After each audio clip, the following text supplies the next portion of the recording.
of Rock Island on the Fritz.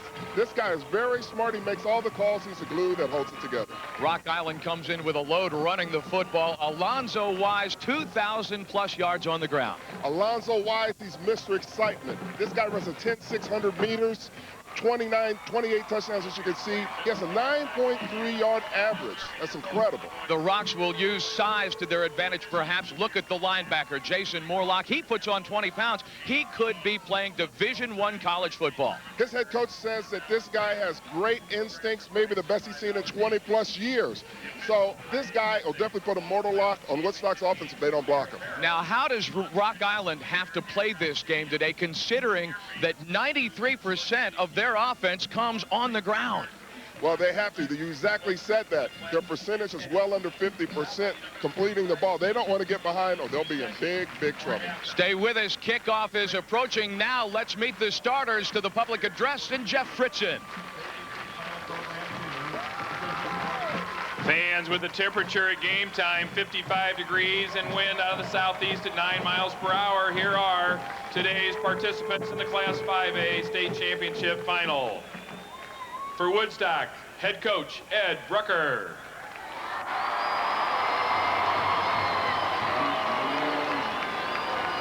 Defensive starters for Woodstock at left end, number 61, Mike Brazil. At left tackle, number 68, Bob Moore. At right tackle, number 74, Brent Lehman. At right end, number 88, Matt Hubner. Linebacker, number 33, Brian Sundberg. Linebacker, number 34, Matt Clark Johnson. At nose tackle, number 22, Marco Zamorano. At linebacker, number 44, Roy Fritz. Defensive back, number 9, Rob Worth. Defensive back, number 25, Dave Davis. Safety, number 45, Craig Kastning.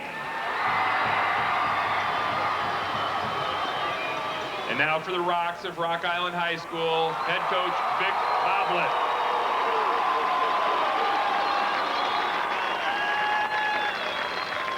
Offensive left end, number 88, Justin Each. Left tackle, number 70, Lars Sunfor. And left guard, number 66, Eric Black. At center, number 51, Jeff Brown.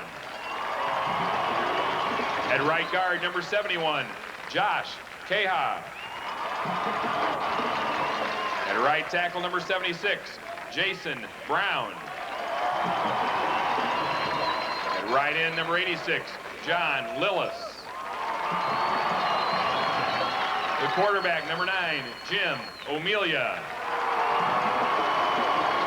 Halfback, number 25, Alonzo Wise.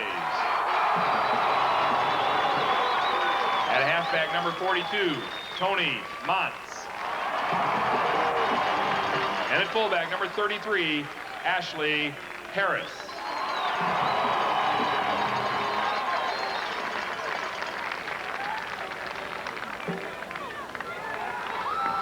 So there are your starters. Downstairs we go. Patrolling the sidelines for us this afternoon, Pete Pranica. Thanks, Brian Davis. The road to normal for Woodstock begins with a perfect 9-0 regular season. They pitched 3 shutouts during the course of the regular season. But on the playoffs, guys, they have been on a tear, outscoring the opposition 142-29. And they capped off their playoff run with a 49-14 thrashing of Bishop McNamara. You might remember it was the Macs that bumped off Providence Catholic, who won last night in 4A. And, of course, Woodstock located northwest of the Windy City along the Northwest Rail Line.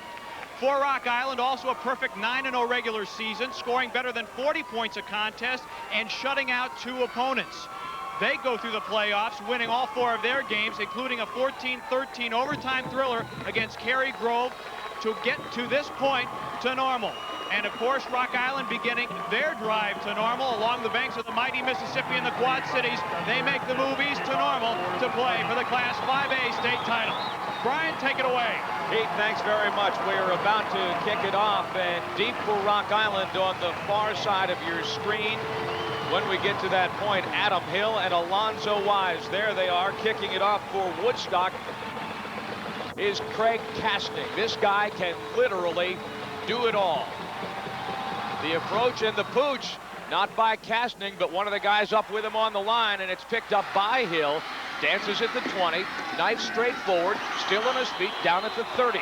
Decent return after a difficult handle on that ball. Let's take a look at the Country Company's lineups, starting with the Rocks of Rock Island. And again, size. These two Browns, man, I'll tell you what, Jeff Brown, Jason Brown, 300+ pounds apiece. Now the skill players, O'Melia is the quarterback, doesn't throw the ball much, but look for Wise, Harris, and Tony Montz carrying the ball on the option.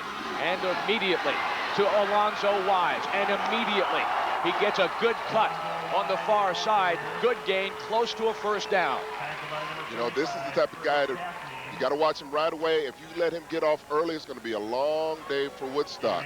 Very explosive. I love this body lean on this. As you see coming around the corner, now he hits that hole quick. Watch the body lean. Gets him next extra 3 yards there. Gain of 8, Wise averaging 9.3 yards a carry. And straight ahead, this time the handoff to the fullback Ashley Harris as we continue with the Country Company's lineups. Mike Brazil anchoring one end, and Matt Hubner. This is a guy who is a key for this defense. Missed 5 games with a knee injury. Talk more about him as we get into the linebacking core and the secondary. Again, look in the middle at Fritz and Castning. 2 stars, 2 ways for the Blue Streaks of Woodstock. O'Melia up to center, and the pitch to Wise. Down he goes. There's Matt Hubner. Big tackle for loss on first down. Matt Hubner, this is just what you need to do against a guy like Wise. You need to get upfield, not give him a chance to put some moves on you. Great penetration by Hubner up there. He never even gave him a chance to get started. Matt Hubner missed 5 games the early part of the season with a knee injury. His coach, Ed Brucker, says one of the reasons Woodstock became more consistent defensively was the return of Matt Hubner. Now here's Wise off right tackle. He's got the first down and more across the 45-yard line. Well, you know, one of the things you look at, the big key here is how would that Rock Island massive offensive line play against Woodstock's smallest front. And that's one of the things you see them pounding up the middle. They're going to see if they can wear them down. Error bald guy. I was so busy looking at the lineups. That was a first down play, second down play off the tackle for loss. There you go. Now it's 3rd and 7. O'Melia back to pass. Hubner in his face. Floats it for Wise, who has to come back for it. Nothing doing. 4th down. Rock Island will have to punt. Mike Brazil put great pressure on O'Melia in that play. This is the one thing Rock Island does not want to do. You don't want to get in a 3rd and long that you have to throw, because it's going to be an adventure for them throwing the ball. Good pressure on that big mammoth offensive line, actually, by Woodstock. They got the pressure off the edges. Hubner from the near side, Brazil from the far side. The punter for Rock Island is James Britton, averaging 38.5 yards a kick. Back for Woodstock, 2 guys, Castning near side, Rob Worth far side. He'll take it on the hop at about the 19-yard line. Powers through to near the 30-yard line. And he is driven down with authority by John Lillis. An 11-yard return as we take a look at Woodstock's starting offense. Brazil, a 2-way player, shifts over to right tackle. And then the skill players, Adam Vitier, nearly 2,100 yards passing. And again, you see Castning and Fritz anchoring that option backfield. First down, and on the carry, it's Castning, slips 1 tackle, gets a little bit more. He's finally taken down by J.J. Tubbs after a decent gain. 6 yards on the play, up to the Woodstock 36. Nice misdirection there by Castning. This guy, he has good feet. He's tough to bring down. You have to wrap him up.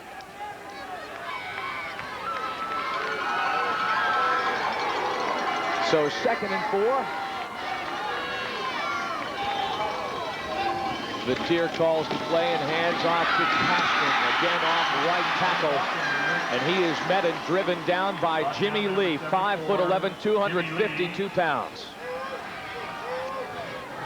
And here is that Rock Island defensive line. Jimmy Lee at left tackle. Look at the two guys on the right side. Justin Rossler, 350 pounds, and then their big guy, Terry Rosenthal, into the secondary. We've seen J.J. Tubbs and Jason Morlock. 134 tackles on the season, counting solos and assists. Well, you know something that interesting that played out on that last play? That smallest front of Woodstock kind of took it right at Rock Island and just basically ran it right up with those big 3 studs on the front. Nunn, Rossler, and Jimmy Lee. There's Ed Brucker on the Woodstock sidelines. Down on the near side, Pete Pranica. Thanks, guys. One of the things that Coach Brucker told me this week, he said, we're going to do a lot of things offensively. We're going to move Vatier around. We're going to go left. We're going to go right. And they have a very smart team, so you'll see a lot of offensive looks from the Blue Streaks. Vatier back to pass, rolls right, hits Hubner. No, he juggled the ball. Incomplete. Rock Island was very fortunate on that play because on that sprint out, their linebacker, defensive end, lost contain on that. And you don't want to lose contain because you give the quarterback an open sight that he can deliver the ball. Judgment by the officials is that as Hubner fell to earth, that ball for a moment just hit the carpet and came back up, making it a trap. So 2nd and 10, Woodstock at the Blue Streaks 40. Kastner cuts it back, eludes the man trying to chase him down from behind. That was Jason Britton. Gets positive yardage out of what could have been a line of scrimmage stop. Kastner has great vision. If that cutback that he made on that play, I mean, that's just instinctive. That's not something you can coach. He cut back. He has really good, quick feet. He's going to be tough to bring down in this game. Vatier, 2,100 yards passing. Kastner, 1,200 yards rushing. Fritz, nearly 900 yards rushing. Brian Sundberg at right end, better than 400 yards rushing. Split backfield. And play action. Vatier, ball is popped up, incomplete, as he was hit and hit hard. Terry Rosenthal, number 84. Terry Rosenthal, with 8 quarterback sacks on the season, leading the Rocks defense in that category, got great pressure on the play. See, Terry Rosenthal, he made up for that last play, losing contain. He beats the back on the blitz. Excellent hit there. Almost could have been a fumble, but they ruled that his arm was going forward. Good call by the officials. So 4th down now, and Adam Vatier will drop back to punt. He is the quarterback. He is the punter. He is the place kicker on punts, averaging just under 38 yards. J.J. Tubbs back in single safety for Rock Island. Decent kick that sends Tubbs back to the 15. Dances, Kastner still on his feet to the far sideline. Eludes his second tackler. Finally driven out of bounds. A 10-yard return with all that dancing. 4 minutes gone first quarter. We're scoreless in the 5A title game. On first down, Ashley Harris carried for 9 yards, and then Tony Montz busted a good one. 11 yards, first down Rock Island on the march from the Rocks' 40-yard line.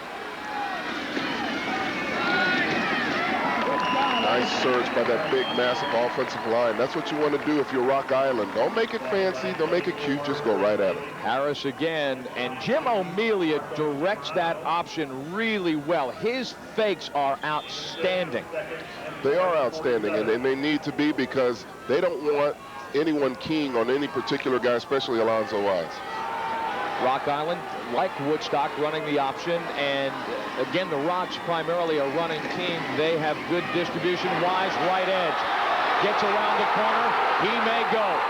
20, 10, touchdown, Alonzo Wise. Rock Island draws first blood on a 53-yard play.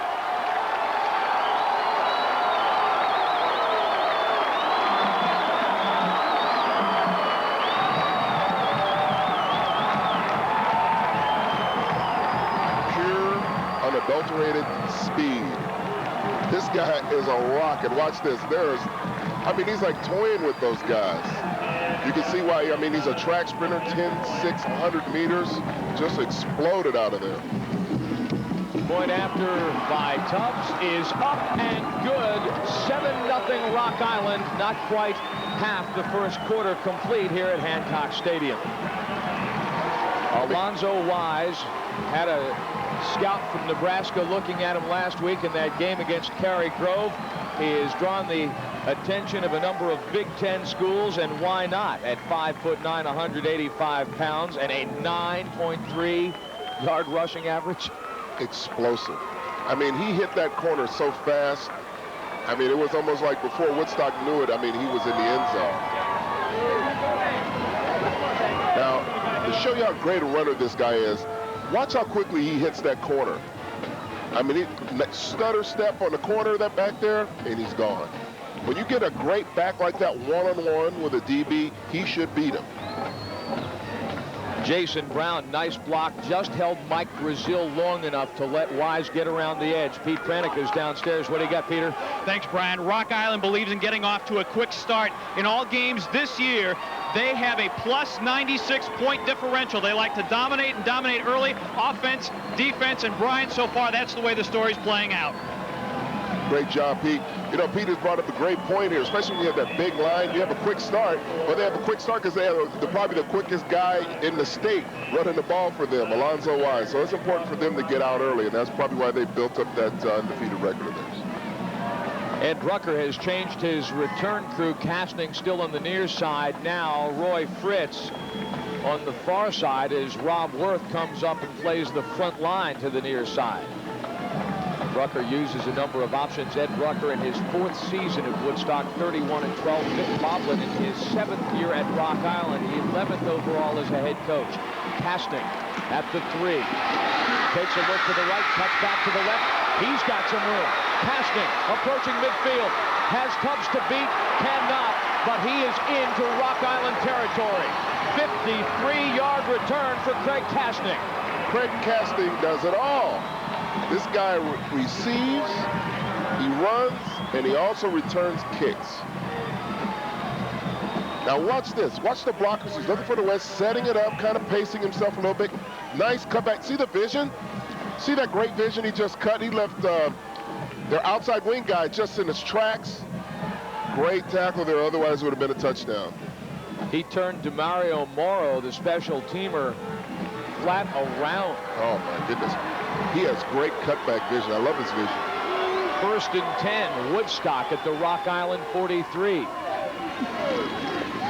And Casting met with an exclamation point on the play. That was Jason Morlock. Locked up on him, Morlock. This guy he's all over the field. You're going to see him making a ton of tackles today. Just gets great penetrations. That's how you tackle somebody right there. Wrap up. See their arms right around his back. You can't get away from that. I don't care how good of a back you are. Roy Fritz was leading left. He was cheating to that side. Morlock just blew right past him. He was into the backfield in the blink of an eye. Loss of 2, 2nd and 12. Batier to pass. Looking downfield.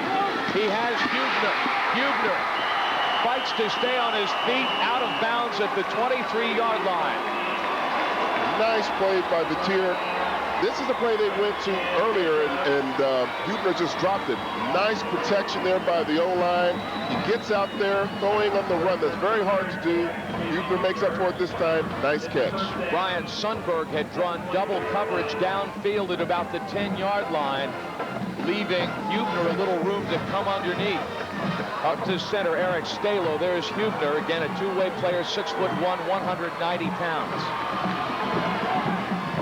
Split backfield. Batier to pass, swings out to Casting on the second option. He's got room. Casting to the 10-yard line, where he is hammered out of bounds by the cornerback, Tyson Shivers. Did you see that catch? What a catch. Watch this catch here, ladies and gentlemen. One-handed, look at that. Oh, and he kept it with one arm the whole time. How about Casting? That is an awesome play. That's almost as good as the play we saw Pop made. One-handed stab. I mean, he didn't even bring it down with both hands. He just brought it down with one hand. 14-yard play, 1st and goal, 9-yard line. Split backfield, Casting far side, Fritz to the near side.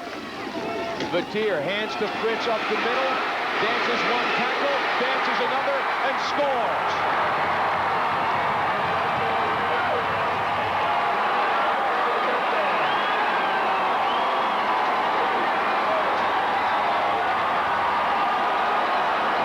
His coach Ed Brucker says he's not a big guy, but he's got a ton of heart. He doesn't want to go down. Well, he definitely doesn't want to go down there. He just hits off left tackle. Good cutback move on there. Just kept the feet moving. You know, it's just very surprising that they're able to do that against Rock Island's line, but they're taking the right tool. Now out of the hold of Casting, Vatier will attempt the extra point that would tie this game. And it's good. Different approach with these two teams. You know, both the other two games we did, people go for two-point conversions. These guys are just kicking extra points. Just stand up and slug it out. Yep. See who beats whom in the trench and who wears whom out as we go along today. I'm telling you what, Fritz just did a great job here looking for the hole there. Breaks a couple of tackles. See, when you get that momentum going, you have a great catch by casting out in the flat. It gets the guys excited. Now, watch his reaction there. You know, that's a salute and the grave digger. He does a little of both. The salute, you know, the sergeant salute, the Army salute, they call it, and the grave digger. You see Gilbert Brown out of Green Bay make that very popular. And our own linebacker here, Barry Minter, that's right. Ed Brucker mentioned earlier that he is in his 4th season. Do you know, Alan, the year before he became head coach at Woodstock, the Blue Streaks were 0-9. His first season, they were 3-6, and in that year, they lost their first 3 games. And in 4 short years, here they are playing for the big trophy at Hancock Stadium. Great job by Bruckner, and I have a feeling they're not going to have those bad years again the way they're playing right now. Very well coached team. Vic Boblin is a coach of some accomplishment for Rock Island. We'll tell you more of his story as we go along here. But the kickoff hammered along the ground by Brian Sundberg. Bobbled by Wise. Picks it up, makes a move to the middle, and gains not quite the 30-yard line. 15-yard return. Kid is pretty strong. I mean, when he ran up the middle, he's only 180-plus pounds. But, I mean, he took a couple guys on a little ride on that kick return. Well, the scouting report on him is that early in the football game, and what he has done is that he has proved the scouts wrong with what he did here earlier in the first quarter. But the scouting report on Wise is that early in the game, he likes to hit it up in the hole. You have to love that. That shows a lot of mental toughness for a small guy like that. Hand off to the fullback, Harris. Modest gain. Roped down by Bob Moore. Left side defensive tackle for the Blue Streaks. Now, it's interesting. You know, when you're looking at these two teams, how do you want to play defensively if you're Woodstock? Do you want to slant, or do you want to take these guys head on?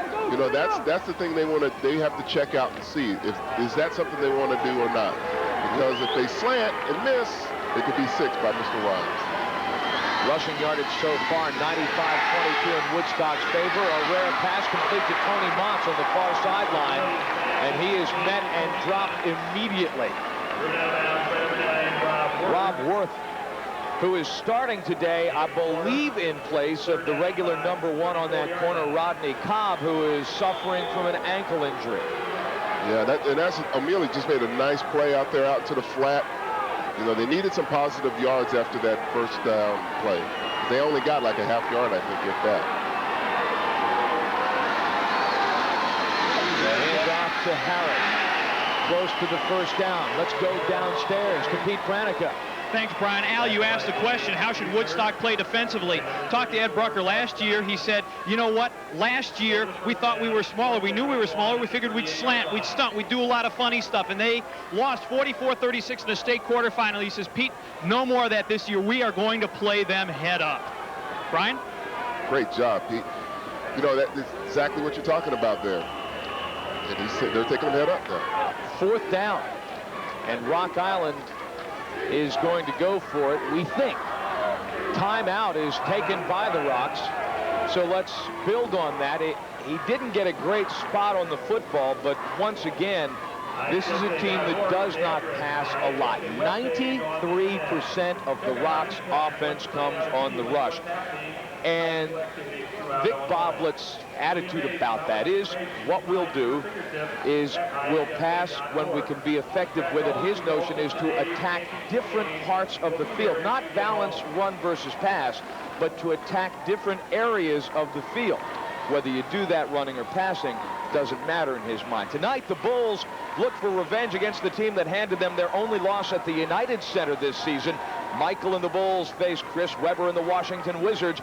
It all starts with the game room at 6, followed by tip-off at 6:30 right here on Sports Channel. You know, Brian, I think the big thing right here, this is a big play here because you're not even on your 40-yard line yet. They obviously have a lot of confidence in their running game, but if they don't make this, they give a very, very short field to Woodstock. Well, looks like they're going to punt it. Now they are back. James Britton will punt. 38.5 yards by average on the season. Fritz looks like he wants to put on the bull rush, and the snap is bad, and he is in trouble, and down he goes. Matt Hubner ropes James Britton down inside the 10-yard line. Red alert in the red zone for the Blue Streaks. A 28-yard loss on the bad snap. Well, a lot of times people wonder how important special teams are. We saw a game decided yesterday by punt return. The snap was over his head.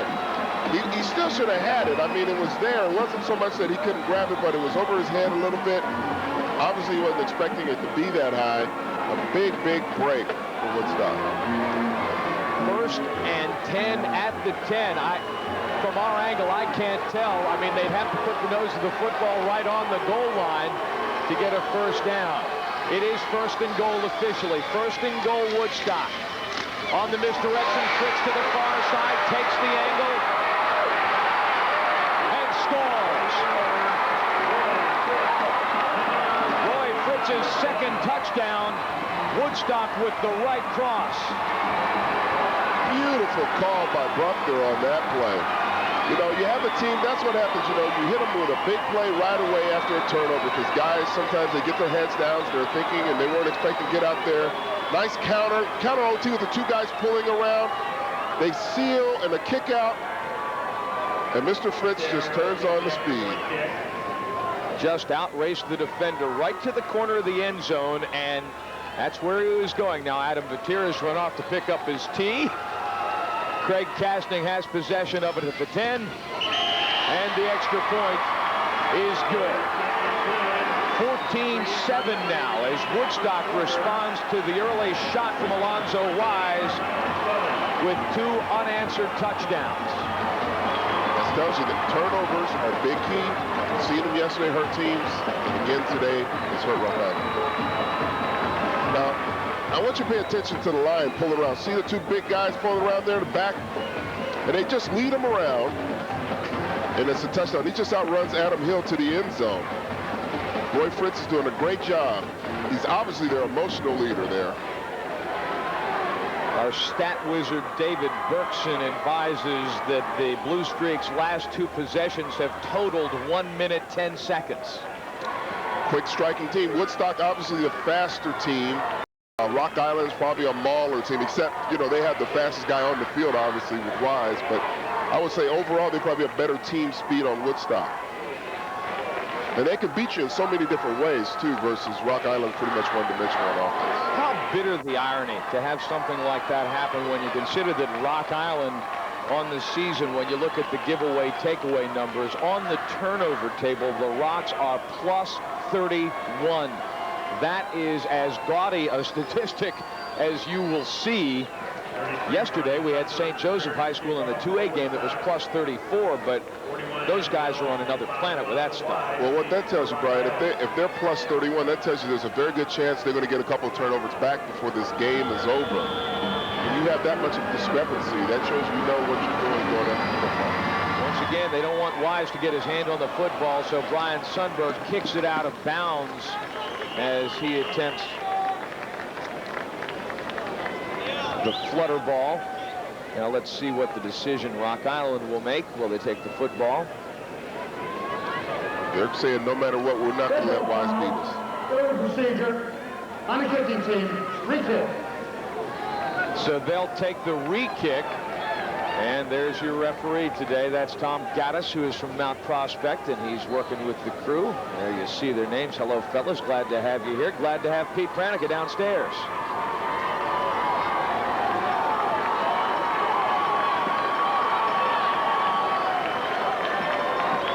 Now they're going to go ahead and kick it again. Now they're a little bit further back. Do you still want to kick it that it goes out of bounds? Like, I would imagine it would be a swift kick. You definitely don't want to get it in Wise's hand. It'd be a wise move not to put it in Wise. Sundberg tees it up. And another squibber. Picked up.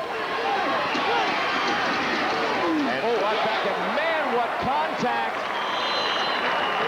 as Bill Sheeter picks it up and pays the price, but goes into the hole with some authority on his own 15 yards on the return. Now that's football there. Do you hear all that collision? Man, oh man, that was some great hits in there. But that's how you take it up in there. That, you know, you can't be afraid. This is a championship game. You got to lay it all out on the line. First down and 10 from the 41-yard line of Rock Island, and now goes Tony Montz to the left side of the line. Montz, the halfback, averaging 6.2 yards a carry. Let's not forget about Tony Montz. You know, we're talking about Alonzo Wise being the explosive guy, but Tony Montz is not, he's not a slacker. I mean, he has 15 touchdowns for the year, averages 6.2 yards a carry, so he can play also. He can hold his own. Also catches the football. And there's Wise, right edge.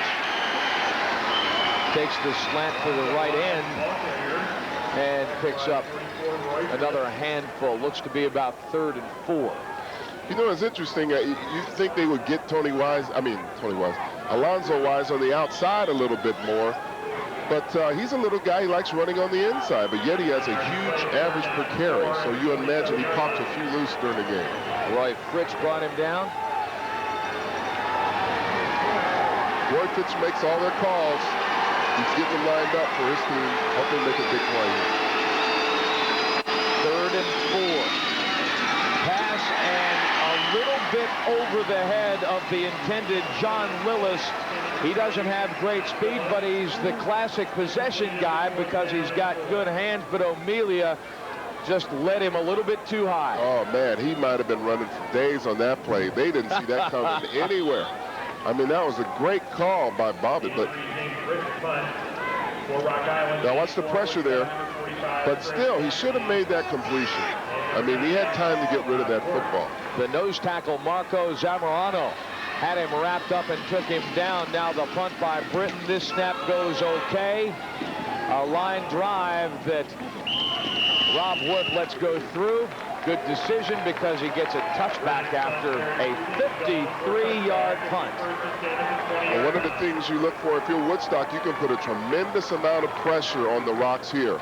Because if you score on this, they're down 2 touchdowns, and they're not used to coming from behind for big deficits. Britton getting some attaboys after the disaster on the previous punt. Back downstairs, Pete Pranica. Thanks, guys. During the week, Ed Brucker of Woodstock called Coach Bruce Kay of Cary Grove. Now, Cary Grove held Rock Island to 7 points in regulation. He said, how do you stop Alonzo Wise? Well, so far, they've let him have that one big run, and we'll see what happens, Brian and Al, on the next Rock Island possession. 1st and 10, play action, Fritz to the far side. He gains the edge, waiting for blocking, dances, cuts back to the sideline, and down he goes after a gain of 17 yards. This is the play they ran on the touchdown. They just pulled Mike Brazil and Brian Sundberg around there. See, Sundberg's out there in front, and he just mows over Adam Hill there and gives Fritz a lot of running room. They're just running that old, what they call the old Washington Redskins counter OT. Fritz doing the 3-legged drill. Yep, the old 3-legged drill. Using that arm to keep that balance. So to the 38-yard line. Blue Streaks operating 1st and 10. Receivers left and right. And now intercepted. J.J. Tubbs picks it off, intended for Matt Bugner. And Rock Island with the turnover in business in Woodstock territory. I'm telling you what. quarterback, Adam Vinatier, he got lit up on this play. Oh, look at him. You can tell he's feeling it. He got hit. Watch, he gets it from both sides, from Rosenthal and I think it was Britton on the other side. It was the end sandwich. Oh, man, did he get hit. And a great play by Tubbs on there. Now the handoff to Wise. Look out. See ya. Touchdown, Rock Island. A 41-yard punch in the jaw.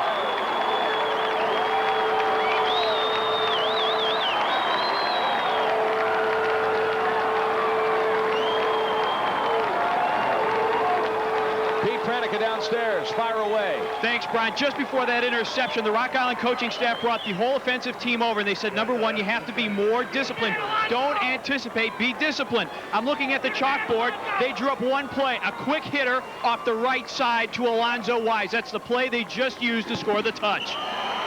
Saves Inc. that way. That's the old call of drawing it up in the dirt play. Now, here's a quick hitter. And Wise, great cutback move. And at this point, it almost looks like a cartoon, the roadrunner out running a coyote. I mean, he gets by him so fast, there's no one even in the screen. Notice the way on both his touchdown runs, he goes out toward the edge and then curls back to the center of the field. Man, I'm telling you, this guy, I mean, he leaves breathless when you watch him play. Speaking of breathless, we're at 14 aside, and we have a minute left in the first quarter. There's Adam Vinatier, who was separated from his senses as Woodstock was separated from the football. Rosenthal and Britton just unloaded on him, sandwiched him, and I mean, he's still feeling it over there on that sideline. He got smoked on that play. Man. Alonzo Wise, 94 of his 108 yards on count them, 2 carries. 9 seconds, huh? I don't know if I could run that 9 seconds if I just stood up and just try to run it straight without blocking. You know something, you and I, it might be a race to see who finishes last. My goodness, that's a great play. Tubbs, the squib, bobbled but picked up and returned by Dave Davis for Woodstock. Now, you know, the important thing here is how is Adam Vinatier going to recover from that hit? You know, that's something that, you know, Rosenthal and Britton, they basically said, let's meet at the quarterback. That's something that defensive ends dream about, and that's something that they needed to have happen. And plus the interception, like you pointed out earlier, Brian, those big turnover ratio, and we saw that come back. You figure eventually they're going to make a play. Jason Britton is described by his coach, Vic Boblet, as the foundation of the defense with Rosenthal on the other side. Rosenthal, he said, can put a shot on people. Yeah, coach, guess you're right. 1st and 10, 36-yard line. Handoff to Casting. Left side, gets a block from Sundberg. Still in business. Past the stick. First down on that carry. They're doing that counter OT again, pulling Sundberg around from the strong side, the tight end, and he's just having a field day right now with that smallish corner. Now watch him coming around from the left side. See him and Brazil pulling around, and here he comes, Sundberg on the smallest corner there. They're going to have to make an adjustment because they're going to run that play all day until they stop it. Ball is placed on the left hash. And the handoff, flag on the play. You know, one thing I've seen in the games we've done, Brian, we have not seen too many penalties. I mean, I think you find two very well-coached teams, and we haven't seen too many penalties on either side of the football most of the games that we've done, and I think that's a tribute to the coaching staffs of all these fine teams. Call is against Woodstock. Let's hear. There was a motion on the offense. 5 yards, repeat first down. Pete Pranica is downstairs. Brian, right now with Alonzo Wise breaking off a couple of big plays, you might think Woodstock would be a little flustered, but Ed Brucker, he says, no, I'm going to check my ready card. I'm going to send the play in with my running back. Absolutely no frustration, at least shown on their faces. They are very, very poised, Brian, as they take this 1st and 15 play. There's been a lot of action, fellas, in this first quarter. Almost exhausting mentally. Look out, Batir, heavy pressure, but he beats that pressure and he hits Fritz. Flag on the play as Fritz heads for the end zone. He's got one man to beat now. Chased down from behind by Tubbs, but let's see about that handkerchief. I think this one's coming back. I mean, they had the blocker set up. You could tell this was going to be a long play just by the way they set that up, but looks like in the place you normally would have holding. Or an illegal block, perhaps. Tom Gaddis, the... below the waist. Yep. Got to stay up on the frame. And that's a little bit more serious yardage. Yep. Just as I talked about the penalties, all of a sudden there's 2 in a row here. This is the sort of thing you don't want being Woodstock. You don't want to get in a big, huge deficit as far as yardage is concerned. Now watch the setup. Nice screen. Let's keep an eye on the line and see. Oh, there you go. You see, Casting, he was low on that block. And they call that. He has to stay up.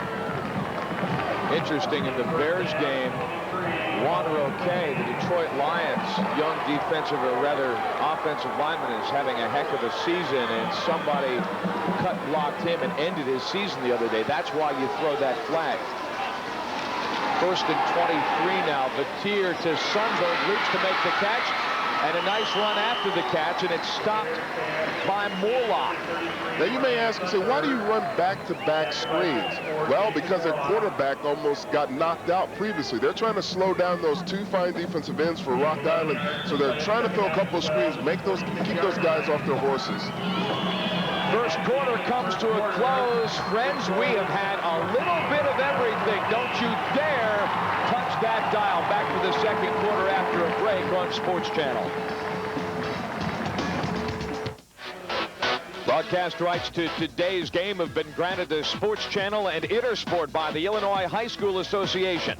Any reproduction or rebroadcast of this event without the written consent of the IHSA, Intersport, and Sports Channel is prohibited. 2nd and 12 now. Blue Streaks from their own 46. Batir, the quick pitch to Fritz, and he is wrapped up. Rock Island will not purchase that line. And down he goes. Another tackle for loss for the Rocks. Well, Jimmy Lee made a fine tackle on that number 74 for Rock Island. They needed to make a play because Woodstock was pretty much having their way with their defense. 14 points aside in the first quarter. Just so as you know, the 5A title game scoring record, 40 points by Wheaton Warrenville South in 1992. And for 2 teams, the 5A record is 94 points.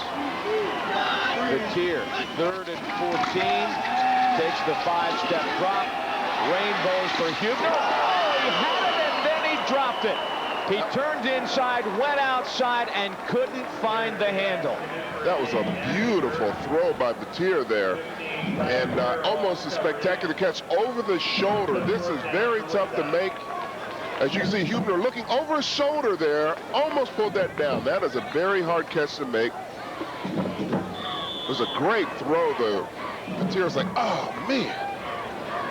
That was a great throw by the kid. If he was separated from his senses earlier by Britton and Rosenthal, I think that adrenaline has brought him right back. Batir will punt.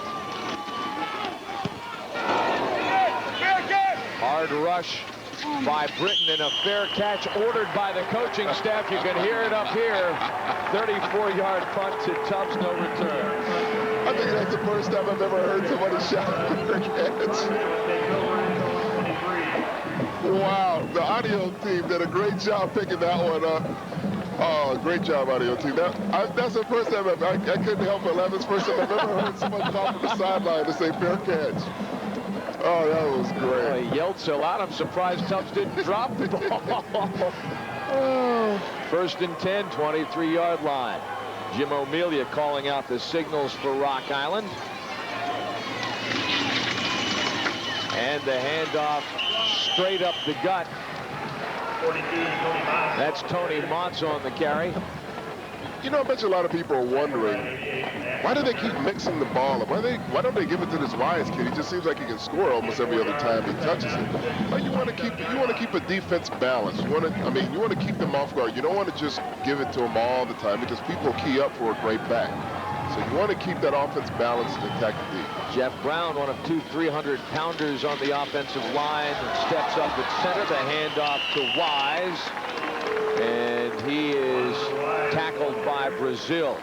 Vic Boblet, the head coach at Rock Island. This is his 7th season heading the Rocks. He spent 4 years at Geneseo Darnall, and in 1990 he was downstate with them in a smaller class and finished 2nd in the title game. So 11 years, 90 wins, 30 losses. He is a disciple of Bob Reed, had a great career at Augustana in Division III. And once again, the handoff to the fullback. Brian Sundberg, you know, he's really had a great game of blocking on offense, and he made a nice stick on that last play on defense. Now he's put him in a 4th down situation. Rayshard Taylor giving Ashley Harris a blow. First down on the spot of the ball. Back we go to Pete Pranica. Thanks, guys. I just sat in on the Rock Island defensive team meeting, and Al, you were talking about the rush upfield has to slow down. Well, that's exactly what they've done. They've told the defensive ends, don't head upfield until you know it is a pass. So, Al, great point. The Rock Island rush will probably slow down a little bit next time the Blue Streaks have the ball. Rock Island takes a timeout. Al, I thought I saw a guy motioning upfield. I was wrong about that. 4th down is coming up, so Rock Island's going to talk it over. Let's talk a little bit longer about Vic Boblet and Bob Reed, who obviously Augustana's out in that area. He had, I can't remember, an 80-some-odd game winning streak with Augie. They won Division III championship after Division III championship, and you know what? Bob Reed didn't really believe in passing the football either. He had that old, I guess, Woody Hayes mentality. 3 yards in the cloud of dust? Yeah, if you pass the football, there's only 3 things that can happen, and 2 of them are bad.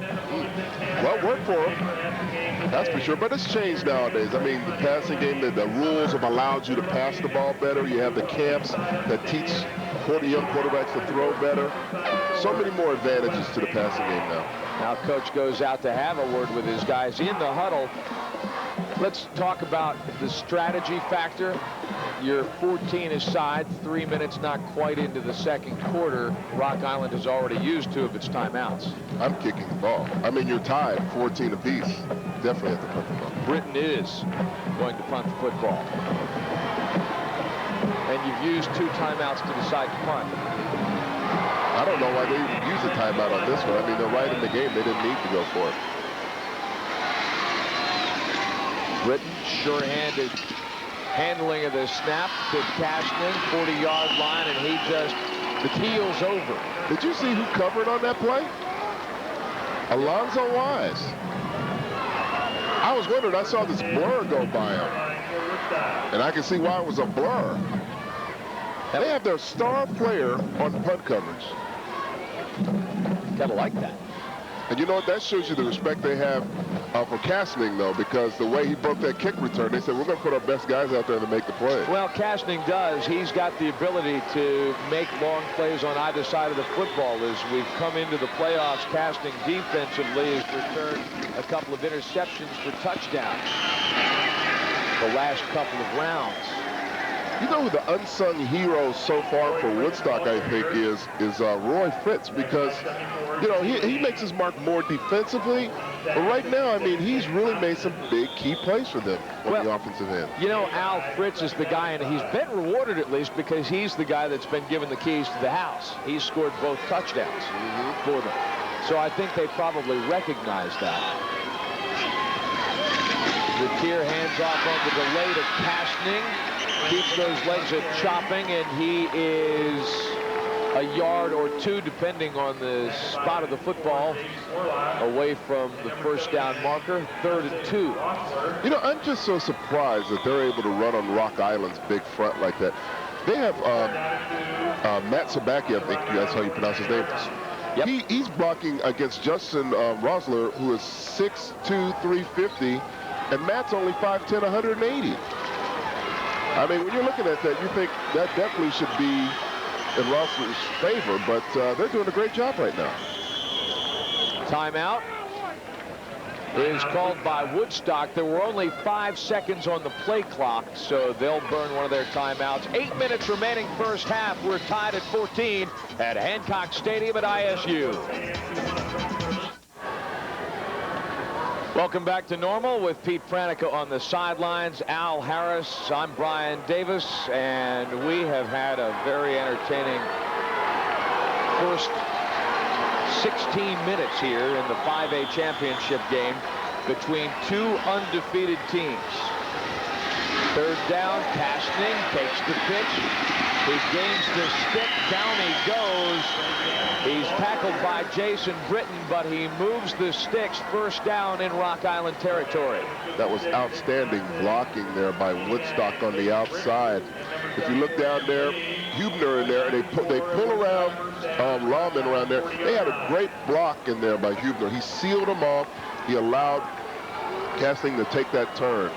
Matt he really was the key for that first down. Matt Sabaki had the good down block, and then Lehman pulled out and kicked out. Viteri hands to Kastning after the false pitch. A couple of yards there. Well, see, that's something I expected Rock Island to do earlier. I didn't think that small front could run against those big people, but they finally got a good stop in there. There's a big guy, Rossler, 350 pounds, 6'2". I don't know who could move him off. He's their Gilbert Brown. Is it easier to pass block him or seal him off on a running play? I think it's easier to pass block. Seal him off, I don't know how anyone can seal him off. At least not in high school. 2nd and 8, Viteri drops back and looks for Sundberg. Dangerous into double, triple coverage. He was covered well by Tyson Shivers, but J.J. Tubbs was in the neighborhood. So was the other cornerback, Tyler O'Donnell. I'll tell you what, their secondary really are headsy guys. You can see why they have so many turnovers. They really break the ball extremely well. Vic Boblet was concerned about the jump ball factor. Sundberg, for instance, 6'2". Shivers 5'11", Tubbs 5'10", O'Donnell 5'11". So Sundberg would have the advantage in a jump situation. Adam Viteri, one of the great things about him, he forces all his receivers to run their routes all the way out because he goes through his reads. And 3rd and 8, the play clock ran down, but not before the Blue Streaks, in heady fashion, call a timeout. So Viteri, you know, he just goes right down through 1, 2, 3, and you can't break off your route because that ball may wind up someplace that you should have been. Yeah, I mean, you got to run your routes because that's a timing. That's all a timing thing. You can't suddenly make up your mind and, you know, to stop a certain place unless it's an auction route. But if you're going through your route, your normal routes, and they expect you to run through, you got to go all the way through.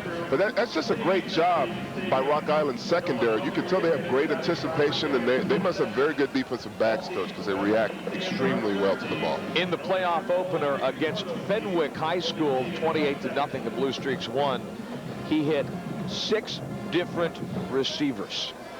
Well, they have a very balanced offense. I mean, that's the big key. That's what's brought them there. He has over 2,000 yards in passing. I mean, he goes to a lot of different receivers. He has Kastning, he has Fritz there. Rodney Cobb, who's out today, had 20 receptions for the season. I think those cheerleaders are loving this weather, by the way. The Chicago Sun-Times newspaper network, the official newspapers of the IHSA state championships. 3rd and 8. Viteri has hit 4 receivers already today. He's got to get something done here on 3rd down. Back he goes. Good protection. He's got his man.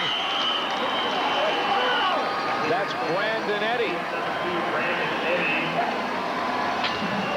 I tell you what, Viteri is just doing a great job. He's a very smart guy.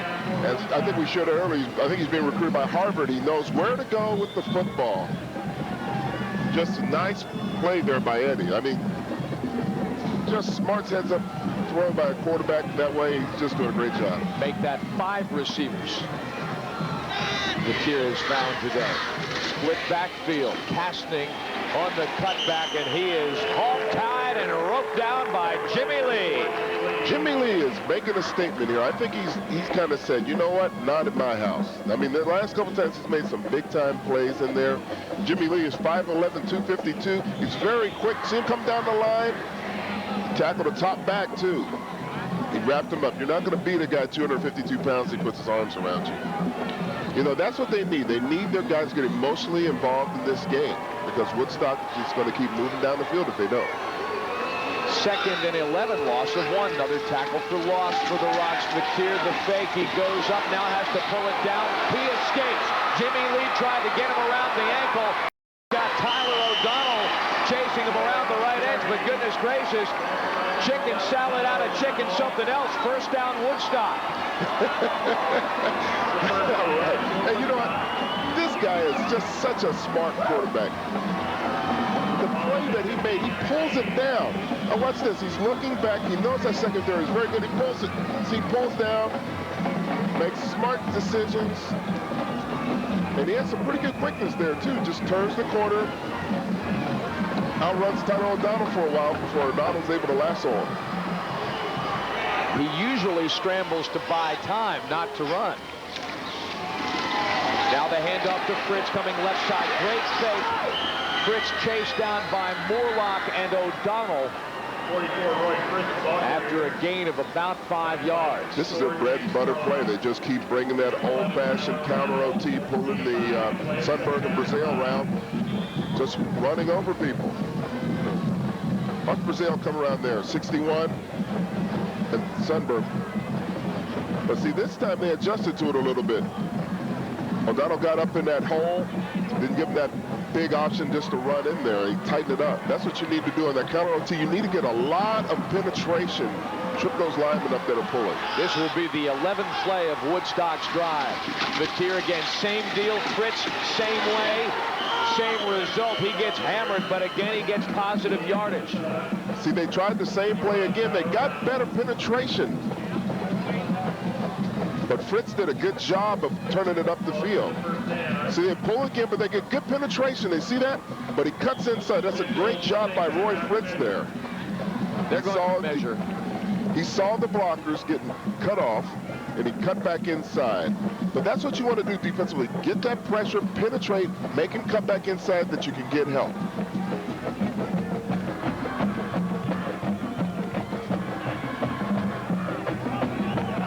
Just shy a foot or so, so 3rd and inches. Let's call it 3rd and less than 1.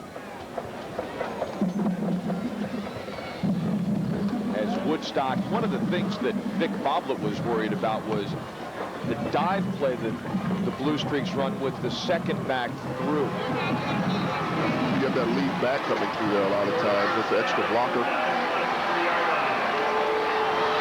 So the ball is at the 3. Eddie split to the far side. Castning near side and Fritz far side in the split backfield. Mateer to Castning this time, and he scores. Craig Castning gives Woodstock the lead. That was a beautiful call by Buckner. That was a beautiful call by Buckner. What happened was Rock Island shifted down at the last minute. They moved their front.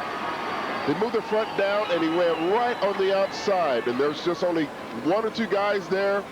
You have a great back like Castning, it's going to be easy touchdown. That was a great call. Basically an ISO on Moorlock, who was playing off the ball right at about the goal line. Now Mateer will try to make it a 7-point lead. And he does.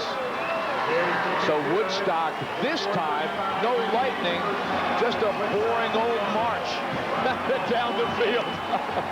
Yeah, I'm telling you what, this is just we've been fortunate just to have a lot of great games, and one's definitely started up here. I mean, I'm telling you what, though, I mean, Woodstock is well coached. See the shift, see the line shift down, now everybody's in there tight, they think it's going right up the middle. See him shift down? But what they're going to do, they're going to run to the right outside. They run away from the strength of the defense. great call there, and Kessling beats Morlock, who's their best tackler. That was just a great call. That shows you they scouted a lot what these guys did on the goal line. They probably anticipated the shift down, and they just ran on the outside. Great coaching. In tribute to Jason Morlock, his coach says he's around the ball constantly. The most instinctive linebacker I have seen in 22 years of coaching. There's your scoring drive. Well, you know, that was great. You have the best player on Rock Island's defense against the best player on the Blue Streaks offense, Kessling and Morlock. And look who's waiting back there, Mr. Excitement.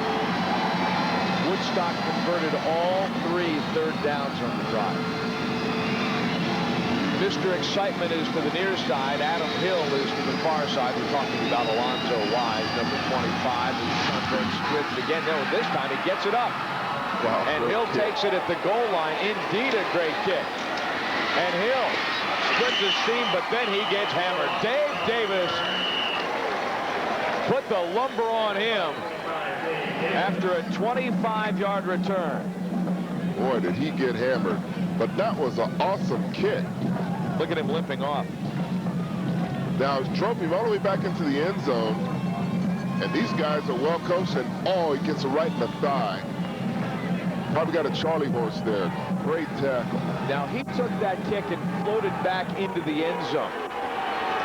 Yeah, he got a Charlie horse, as you can tell right there.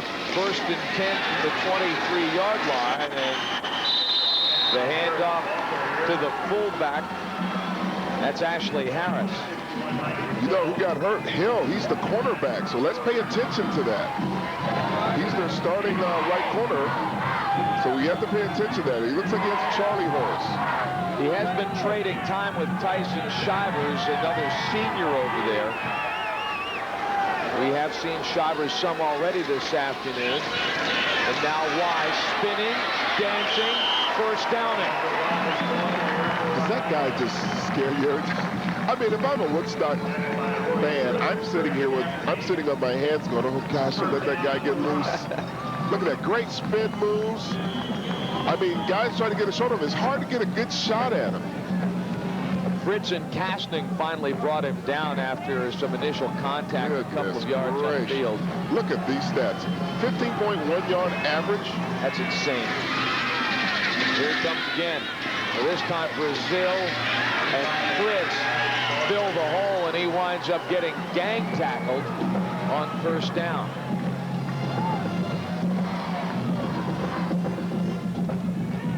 Hill, number 41 for Rock Island, comes to the bench. They are taping his left thigh. Apparently he has a thigh bruise. They're taping the pad in place, trying to keep that a little bit tighter, and he's getting up now from the bench, trying to walk it off. Brian? Thank you, Pete Pranica.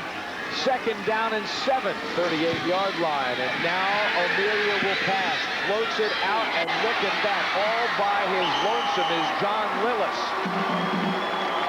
Nice pass by Jim O'Mealy on that play. As we shared, he's not a very good percentage passer, but he lofted that out there really nice to Lillis.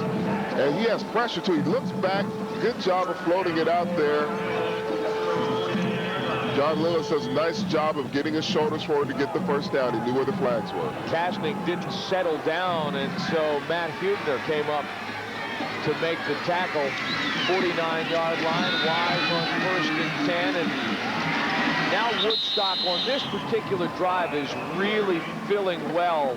That looks like the makings of the same play, Al, of the 2 that he's busted for touchdowns. Well, I was just going to mention that's a great observation there, Brian, because he's been running strictly to that right side. I don't know if that's just his favorite side to run, or they notice someone defensively on Woodstock that might be weaker on that side. But he has popped a few on that side. Marco Zamorano on the tackle, at least the initial hit. There were about 6 guys wearing white in there. Woodstock showing blitz.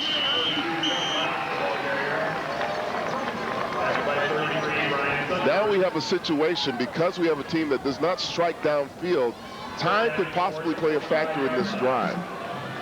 There's right about 1 minute, 50 seconds left. Tony Mons gets it to 3rd and 4.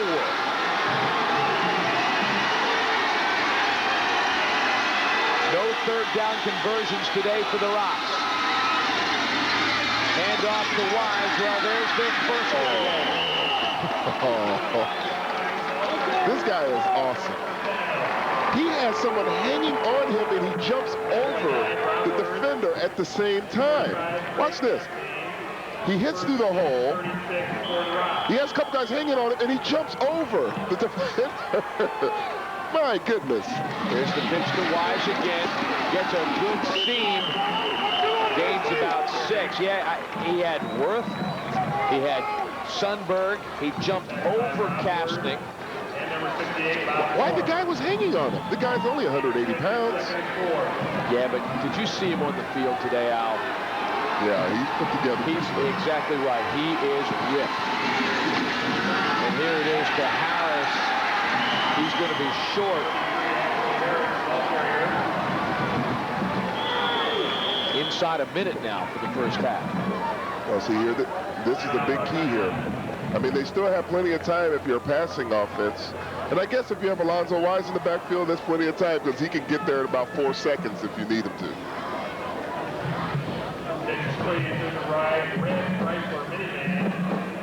Stay tuned because we'll go straight from the 5A game to the 6A game next on Sports Channel. Mike Lederman and Jack McInerney will have the call. This one is going to be awesome. Lincoln Way and Addison Trail. Lock up the women and children. I'll tell you, we've had some great football games here at the championships. But you know what? The key here we got to pay attention to now, Brian, no more timeouts. 53 seconds left, but no more timeouts for Rock Island. So this is going to be crucial for them to get on the field and do the things they have to do. There's probably a better way to put that. I should probably say that game coming up, the 6A game, is not for the faint of heart. We don't want to leave anybody with the wrong impression. No, we knew what you meant. We knew what you meant. You're a peaceful guy. Absolutely. Absolutely. I'm a lover, not a fighter. Is my father here? That's his line. All right, the pitch. Mons, he's going to throw it. Back to O'Melia. Cannot hang on. Oh, my goodness. That was a great call by Boblet. That was a great call. I mean, just have the guys there to make the plays. O'Melia just gets out underneath, a little bit in front of him. QB should catch that, though. He put enough air under it that even though initially, see, now we're in 4-down territory. Yeah, this is 4th down. This is the big play now. Oh, great play. Nice second effort. He's not going to make it. You know who that was, don't you? The Fritz. Roy Fritz, he's the leader on their team. Great numbers there, but that was a huge play. I'm surprised they ran it so close on the inside. I would think you get him outside, let him play one-on-one, but Fritz filled the hole.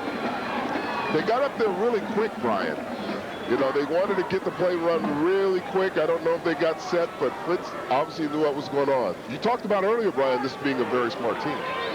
Roy Fritz, 101 tackles. He had 16 tackles. We mentioned the first-round victory over Fenwick. He had 16 tackles for Fenwick game. Now the handoff to Captain. He is chased down. Terry Rosenthal. Now that was a big play for Woodstock because going into the second half, they get the ball, if I'm not mistaken. So, you know, that's a, you know, they could go up by 2 touchdowns to get a drive right away. Blue Streaks won the toss and deferred to Rock Island to open the game. You're exactly right. Now all you do is run it out, get the ball in the second half. That was a big stop by them. But that shows you, a team that can't throw the ball down the field that well, they're going to be handicapped. So the first half expires, and we've seen some big plays, and we've seen some drive engineering, and Woodstock goes to the dressing room on the lead at 21-14. You know, that's just great coaching by both teams right now. I mean, we have an exciting game. Don't go away, folks. This is going to be great. Craig Kastning I'm waiting for him to get into the house. This guy's, his numbers are so gaudy. In a playoff victory over McKesney Park, Harlem, he had 3 touchdowns, including 2 in 2 minutes time. 86 yards on an interception return. This is an explosive team. Pete Pranica is downstairs on the sideline. I'm here with Coach Ed Brucker of Woodstock, and outside of those Alonzo Wise touchdowns, you guys defended him pretty well, particularly on that 4th down play. I was pleased with the defense, except for those 2 plays. We got to find, he's a good back. We got to find a way to try to stop him a little better. Any adjustments you might make to that end at the half? We're looking at a few things. We made a little bit of adjustments there at the end, so it seemed to work pretty well. So we're going to try to talk it over here and see if we can straighten it out. Does your game last year in the playoffs against them help you today? Yes, a little bit. We learned a few things about last year playing defense. We gave up 44 points to them, so we're trying to keep it down under that right now. Okay, good luck in the second half, Coach. Thank you very much. All right, we are tied 14-14 at the half. Or, I'm sorry, 21-14 Woodstock out in front.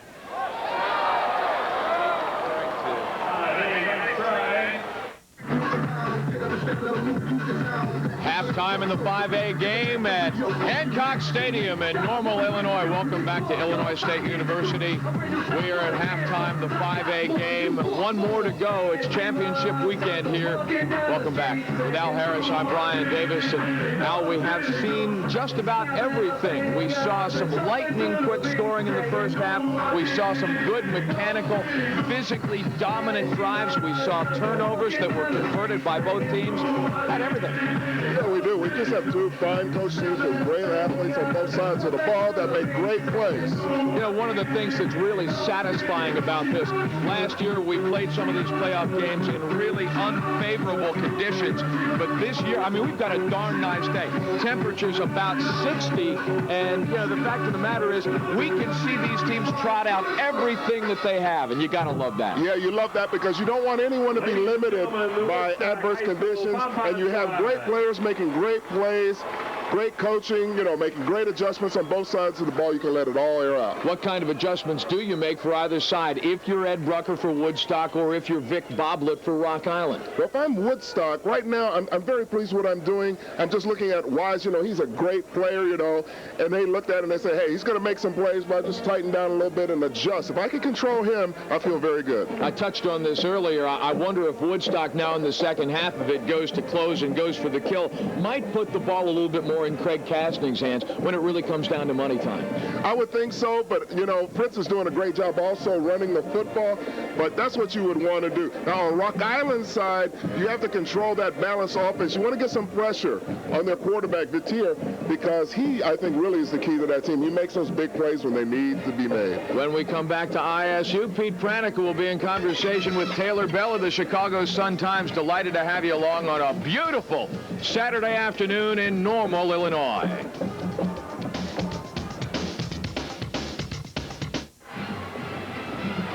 We are at halftime at Hancock Stadium in Normal. Woodstock leading Rock Island 21-14. I'm here with Taylor Bell of the Chicago Sun-Times. And Taylor, it's been a very, very entertaining first half, highlighted by Alonzo Wise, but Woodstock has forged out in front 21-14. It's almost like you expect the team that has the ball last to win this one. I'm not surprised. I saw Woodstock last week against Bishop McNamara, and it's the first time I've ever seen a Catholic League school whipped like the whipping that Woodstock gave them. It's just a tremendous amount of offense that Woodstock puts on the field, and they're showing that here.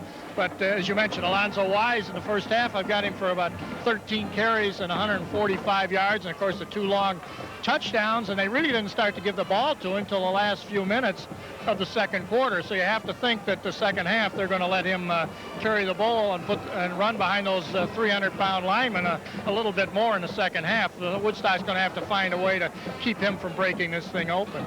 He looks to be a good prospect, also coming from the same area as Tavian Banks of Iowa. Well, as a matter of fact, as I understand it, he broke Banks' career rushing record during the first half. More yardage than anyone in the Quad Cities has ever rushed for, so gives you a pretty good indication. Now, he's 5'9", but he's got good speed, good moves, and I understand Nebraska and Iowa, some Big Ten schools are definitely looking at him, so he's certainly shown out here that he's got that kind of talent. Any other Division I prospects, regardless of class here? Well, no, you know, the thing that's always amazing, yesterday you see Class 1 and 2A, and you see some big people like Tim Vincent of Galena, and you got to think that people have to be looking at him and the two great running backs in the 2A game, Ryan Jones from St. Joseph Ogden and Perry Jordan from Central A&M certainly looked outstanding. Of course, we know about David Popp and Eric Steinbach from Providence. Steinbach already committed to Iowa. So, and then in the next game, you've got Dan Rumashek from Addison Trails already committed to Michigan. Brian Taylor from Addison, their two-way back, committed to Stanford already, and Corey Paz, the great quarterback from Lincoln Way, already committed to UCLA. Those are the kind of kids that you really look for in a state championship game. We call them the difference makers, I guess the coaches like to refer to them as, because they're the kids that usually you look to rise a little bit above. When you get a game like we have right here, we're looking for maybe a Alonzo Wise or an Adam Batir or a Craig Casting to just make the big play that's going to make the difference here in the second half in this game. Quick preview of our 6A game, Addison Trail and Lincoln Way. Well, Lincoln Way's got so much great offense. I mean, Paws throws the ball very well. They've got Rich Schutt and Matt Joseph. A lot of offense from Lincoln Way, and Addison Trail's going to have to find a way to shut them down, because as Paul Parpet said, the one thing he can't coach against or even practice against is the great speed they have, and Schutt is a breakaway back. Okay. Taylor Bell with Pete Pranica here at the half at Hancock Stadium in Normal. We'll be back with first half highlights, and there were a bunch after we take this break on Sports Channel.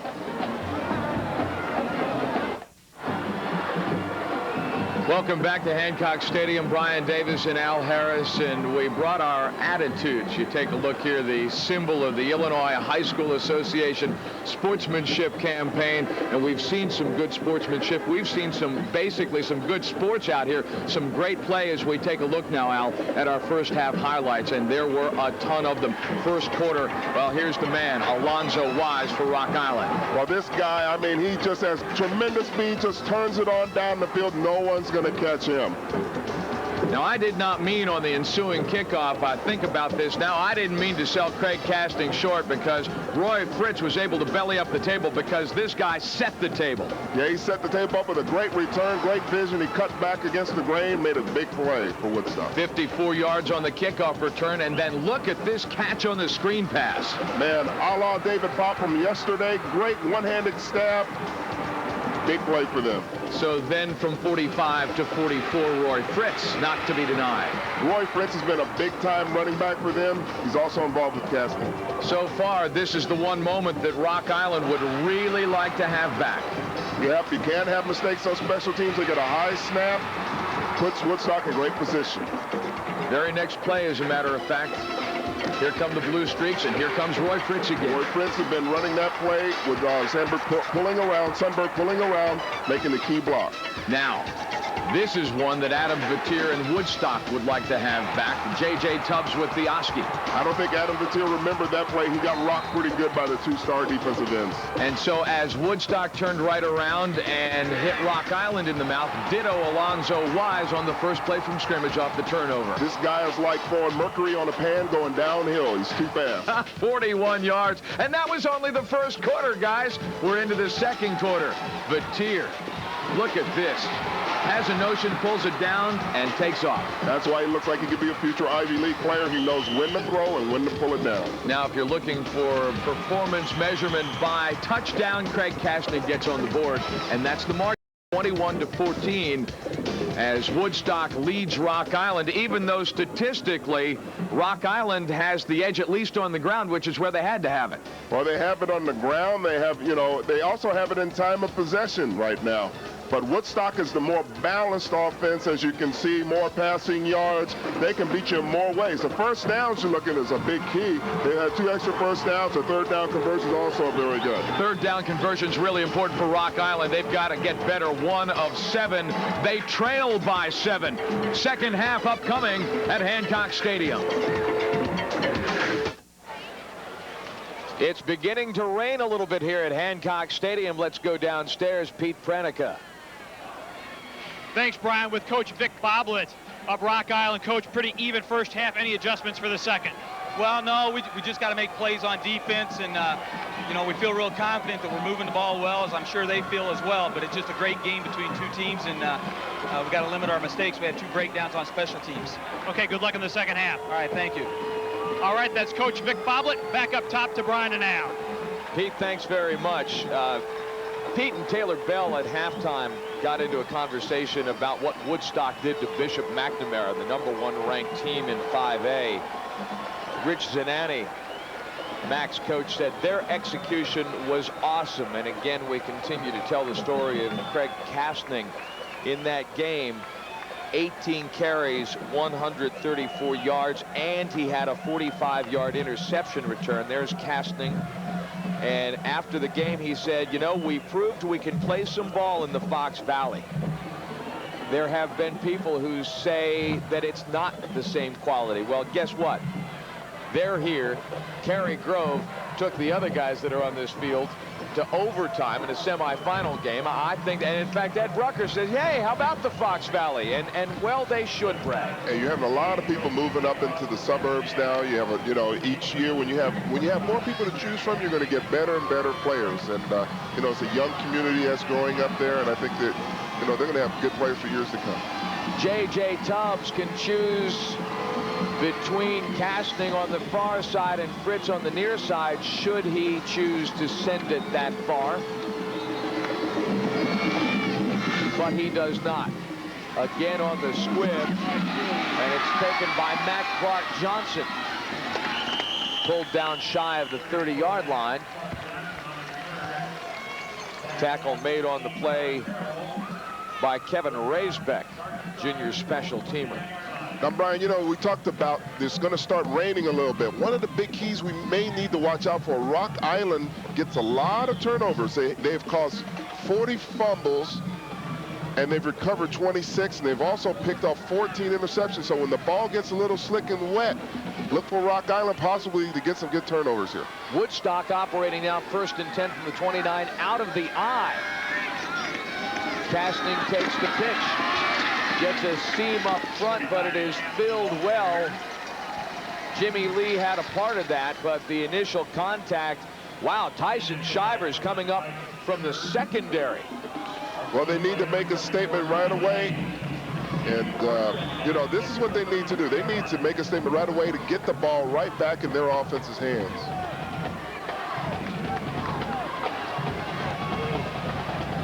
You mentioned earlier that Vatier is being looked at by Harvard. Craig Castning has a chance, and it's a different process, obviously, but he's got a chance to go to West Point, to the U.S. Military Academy, and play for Army. Wow, that's really great. I mean, that shows you what these schools are doing educationally, you know, for their kids. And that's the big thing. Most of these guys will never see a day in pro ball, and that's why it's so important to develop them scholastically. So, you know, that's a great job by Woodstock. Fritz, the ball carrier on the previous play. Interesting, Army is coming into Conference USA next year as well after all those years as an independent. Conference USA based in Chicago. DePaul is among its members. DePaul, the Blue Demons basketball only. Conference USA had a pretty good football school in southern Mississippi this year. Vatier rolling right. And he's just going to pull it down and go, and he's chased out of bounds. Some contact with Tyler O'Donnell, but he was chased out by one of the big guys, number 89, Jason Britton. Justin Rossler, he's trying to run out there, big number 79. I don't think he's going to have much chance in this race here. 350 pounds, he's not going to catch him, but Adam was very fortunate he didn't fall on him because it would have been over. So 1st and 10, you're right, that was Rossler, not Britton. And again out of the eye. The handoff to Castning. Stutter steps, and look at the effort there. Classic football. Basic coaching. Fundamentals, keep your feet moving. You saw nice fundamentals offensively, poor fundamentals defensively on that tackle. He slips out the gate, but he keeps his feet. Now, he should be wrapped up right there by the big fellow, Rossler, but he doesn't bring him down. Pete Pranica is downstairs. folks at home, watch Vitier casually walk to the line. He's already making a read on the defense, looking left and right. Very, very confident, very, very poised, Brian. That is key. No question about it, and he hands off to Castning, who charges forward, gets past the stick for the first down. That's it. He looks around, and we talked earlier about how he goes through his reads. He doesn't give the defense time to react because he does not lock on to receivers. No, he doesn't. I mean, he's just very smart, very well coached. You know, I like in these two teams, really, Brian, if you think of boxers, I would think of Woodstock kind of like George Foreman. You know, they throw that big haymaker with Wise. I mean, they just knock you out with that big play. And I look at Woodstock more like a Muhammad Ali type. I mean, they throw so many different things at you. They come at you from so many different directions. They're extremely smart in what they're doing. That's not saying Woodstock is, Rock Island's not. But they seem to hit you with so many things from so many different directions. Inches shy as Ed Brucker sends Rodney Cobb into the game. Cobb was able to dress. He's just been limited by that ankle injury. 3rd and less than a yard, considerably less than a yard. Now, this is a big series for Rock Island. They have to make a stop. They can't afford to get down 2 touchdowns.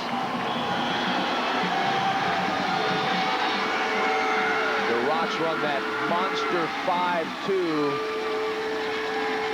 as their base defense, and they stay in it, and Castning charges through, and he's finally driven back, but wow, he got the first down and then some. Castning has great leg drive, as you're going to see here. Now watch his leg drive. He hits that hole pretty quick, and the guys will make contact with him there, and he's going to keep driving. He's keep pulling. I mean, he's pulling the pile of those big old boys from Rock Island. He keeps pulling them. That's a sign of outstanding running back. Ball is spotted at the Rock Island 42. So once again, Woodstock in Rock's territory. Delayed handoff to Fritz, and this time he is met, and he is dropped in a hurry by Mr. Terry Rosenthal. See, this is what they needed on that counter play. They've been pulling around over and over again with Fritz running back against the counter on the weak side, but Rosenthal gets great pressure up there. Actually, they're going to the strong side. See him meet the guard there? Great play by Rosenthal. He blew that. That's what we call blowing up the play in the backfield. Get great penetration, nail the guard before he gets a chance to run you over. Rosenthal did a good job, and he had some help back there as well. Tyler Carroll was up from strong safety. 2nd and 16 now. Vitier to pass, and he hits his man right in the numbers, and Matt Hubner just can't hang on to the football. That's what you call Matt Hubner was so wide open, he was looking downfield to run before he caught the football. And you can see he's very disgusted with himself by that. He knows that should have been an easy catch. Now, one thing, if you're Rock Island, you don't want your defensive ends were very aggressive. Now, there you go again. See, he was just looking, he just caught on his chest. He wasn't looking for the ball. One thing, if you're Rock Island, you want your defensive ends, even though a couple of screen plays you got upfield, you want them to get aggressive, because this is definitely a passing play. 3rd and 16, lone setback is Fritz, picks up the block. Vitier scrambles right, fires downfield. It's tipped. Morlock had a chance at the interception as Vitier, in desperation, fired the ball in the direction of Rodney Cobb. I'll tell you what, the Rock Island's pass defense is as fine as I've seen in the playoffs here so far. Watch the way they react to the ball. Look at that. I mean, those guys are all around. I mean, it's like very dangerous to throw in their secondary. They react extremely well. Look how he closed on that ball. Hey, this man, he's 6'2" and 185 pounds, and he closed on the ball like some of the better cornerbacks that you'll see. They have great anticipation back there in the secondary. Vitier punts, going for the corner, and doesn't get enough of it, so touchback with 8 minutes and change remaining in the 3rd quarter. And trying to get Rock Island, exactly right, looking for a little bit of help. Trying to get the crowd pumped up a little bit, get the crowd back into the game. That's a big stop for them. One thing that helps Rock Island is its speed. Remember, folks, that Rock Island has got a state champion caliber track team.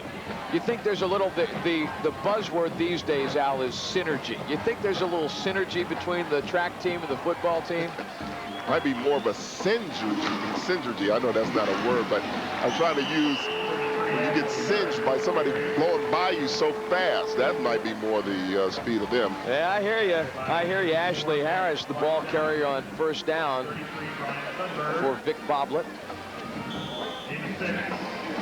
The Rocks, by the way, we talked earlier about the Blue Streaks being out of the Fox Valley. The Rocks play in the Western Big Six. Gain of 6. And the handoff this time outside to Mons. He turns the corner. He's close to a first down. Now, we talked about Roy Fritz being the unsung hero on Woodstock's offense. Also talk about Tony Mons being the unsung hero on Rock Island's offense. Because they're not the star, you know, they're the co-stars. They're not the stars of their offense. They're the co-stars for the stars Wise and Casting. So both of them are doing good jobs. So 1st and 10, indeed, he does get past the stick. 31-yard line is where this play will start. Amelia to Wise. And he gets up into the hole. The ball comes out. What's the call? Woodstock recovers. Alonzo Wise puts it on the ground. Vic Boblet can't believe it. Woodstock ball inside the Rock Island 35-yard line. Well, we were talking about Rock Island's ability to make turnovers or to create them. You also have to look at Woodstock. If you got the star player in there, Wise, great stick in there by the unsung hero. We talked about Roy Fritz. They separate the football. Great recovery. But you see him look at Wise. He said, my bad. I'll bring it back, my bad.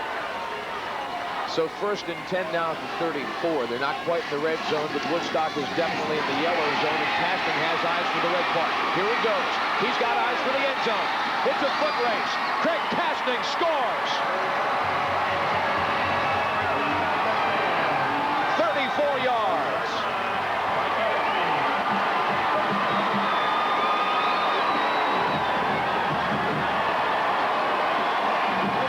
They can beat you so many ways.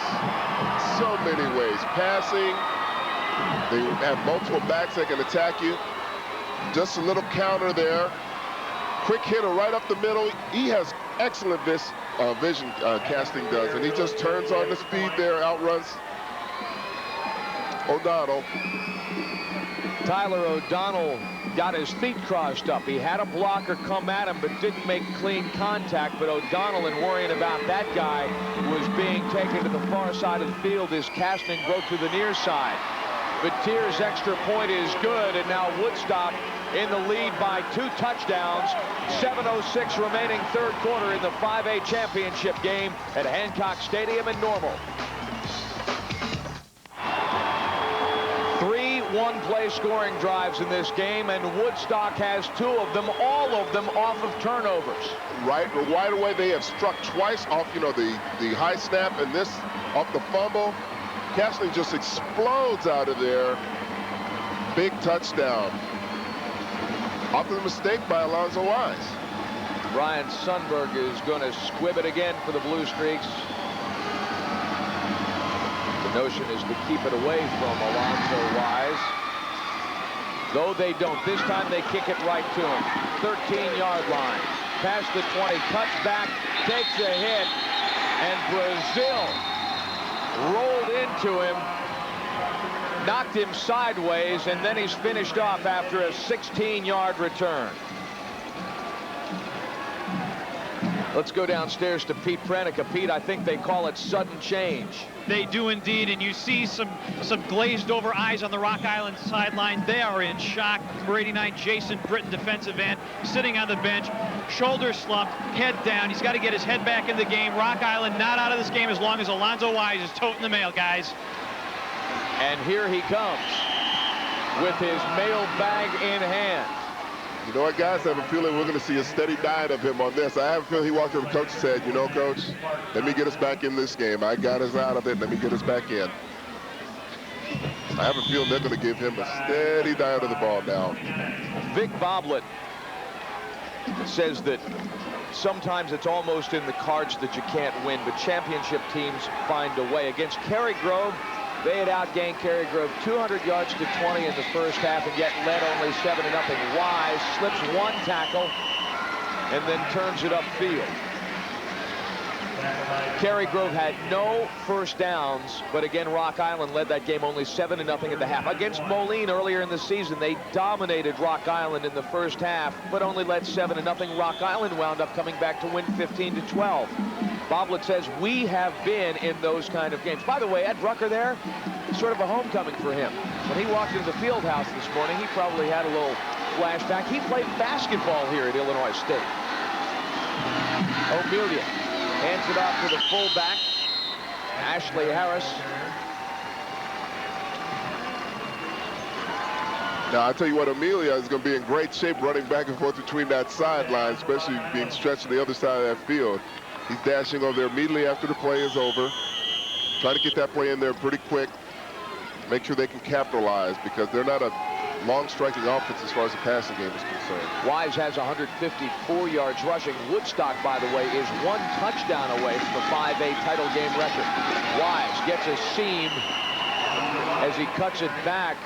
The gap closes and he is taken down. Bob Moore, one of the tacklers on that play, along with Roy Fritz. You know, Boblet's doing an excellent job here. He realizes his star wants to make up for that mistake he made, and you got to put it in the best guy's hands at this point to get the momentum back for your football team. As Pete pointed out earlier, there was shell shock down there, so you want to get it back in his hands.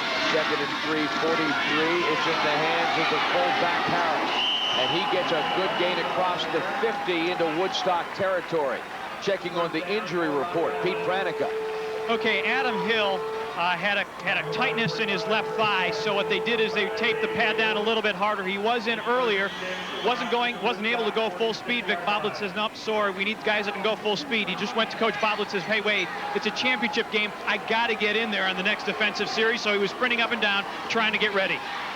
We'll see. As straight ahead goes Tony Montz, and he is tackled and buried. 1, 2, 3, 4, 5 guys on the ball and another standing next to the pile. Well, you need that type of gang tackling, but it's so important right now for the Rocks to get right back down and get a score here to get their confidence back.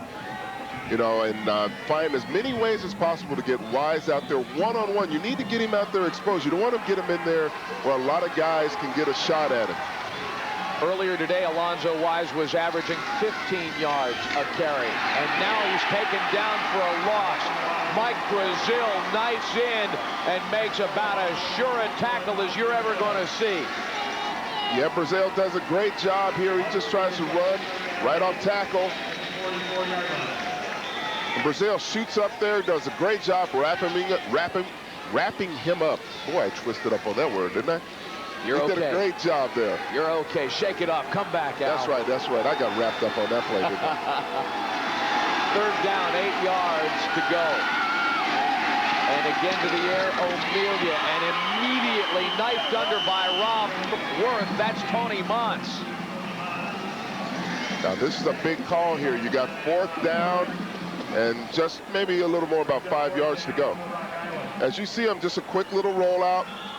Nice catch into the flat. In real time, Al, it looked almost like he put a little too much air under the ball, but on the replay, that was a good ball. Yeah, it was a good throw. It was a good throw, but now this is a big, huge play for them. 4th and 5. Amelia to the air again, looks at Montz under pressure. Now he's got to go. Fritz misses it. Amelia gets the first down on a great individual effort off a busted play. The thing is, too, Brian, Amelia's not known as a fine runner, really. But he made a great play there. He knew he had to get a first down. He had good pressure there from Fritz, but he was able to shake free. Little play action. He's looking downfield. Gets pressure. Now watch Fritz come up there. Now he's been making big plays the whole time. He can't hang on there, but he does a good job. Amelia does a good job cutting back, going for that first down marker. Wise cuts back and spins on first down to the middle of the field. Brent Lehman.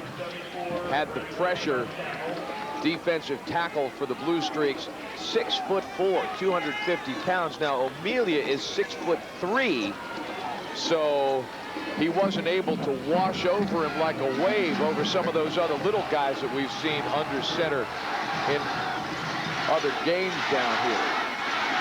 Out of the eye this time. Wise is hit immediately and dropped.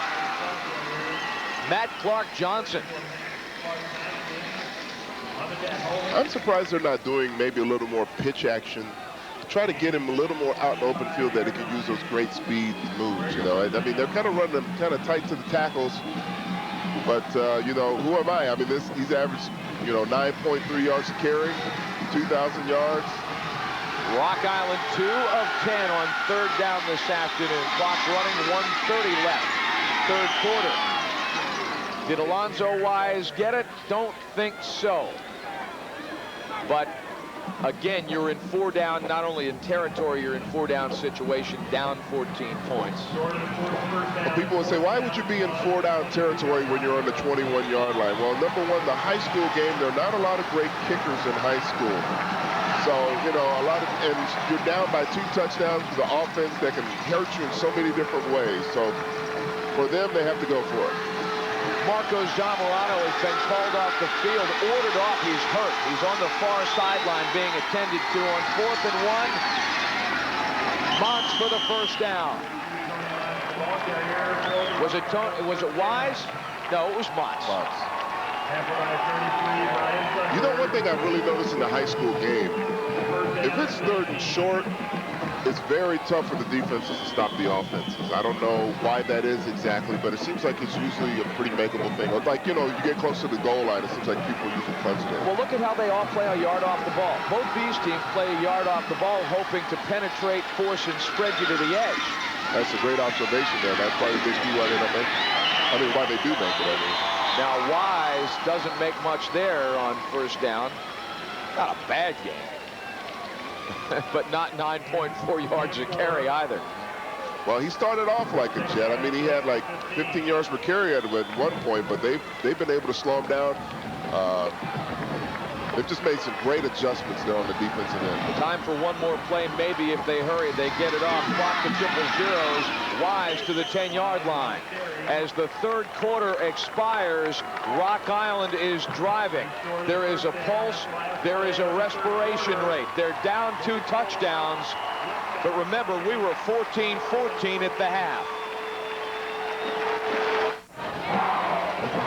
Woodstock's defensive impact player, Matt Hubner, has 11 tackles. Rock Island is knocking on the door. Hubner or somebody from the Streaks thinking we need a big one now. 3rd and 2, 11-yard line as we begin the 4th quarter. And straight ahead is Ashley Harris. 1st and goal. You know what, Brian, one thing I was wondering why they kept running on the inside, but we have to remember they got the big Brown boys, Jeff and Jason Brown, both over 300 pounds up there pushing, and they may want to wear down that front of Woodstock. Alonzo Wise has 192 of Rock Island's 221 rushing yards, but this time Ashley Harris finishes it off. And pending the extra point, well, either way, Rock Island, if you figure you can go for 2, Rock Island is back within a touchdown. Well, they're right back in it again, and that shows you, you know, the emotions ebb and flow so quickly in a high school game, but they come right back. They give it to their star guys. Easy touchdown for Harris. That is his 6th of the season, and this time the extra point is good. So it is a 7-point game, 21 seconds in. That was a 16 or 17 play drive. 17 plays, 76 yards. That's a big confidence booster for Rock Island to get a great drive like that. And here you see Ashley Harris just going over the left side. Big, huge hole. That's just easy. I think even I could score on that as old as I am. That's Al Harris, by the way. I'm Brian Davis. Pete Pranick is on the sidelines, as is Ed Brucker. trying to rally his guys, get them off the carpet a little bit. The Blue Streaks and the Rocks, 13-0. Vic Boblet, gotta love that. And we mentioned the numbers, and look how much clock they chewed. They chewed a lot of clock back. We said they're not a big scoring team. They're not gonna hit you with a lot of things long, but they have that big offensive line. And maybe, just maybe, they might have worn down Woodstock. Remember, these are 12-minute quarters in high school, guys, so that's more than half the quarter. They got the ball with 7 minutes remaining, 5 minutes gone in the second half, and held it till now. And a lot of guys play both ways, as we know in high school, so it'll be interesting to see how Woodstock reacts to this. Comes into the ball, and it's floating toward Casting, but he's going to take it into the end zone, and he is going to accept the touchback. Well, I think Woodstock fans are breathing a sigh of relief that he didn't return that ball, because he is so dangerous, Casting is. There's Vic Boblet. I want to go back for a moment to Ed Rucker, because we mentioned earlier the year before he came here, 1993, to Woodstock, they were 0-9.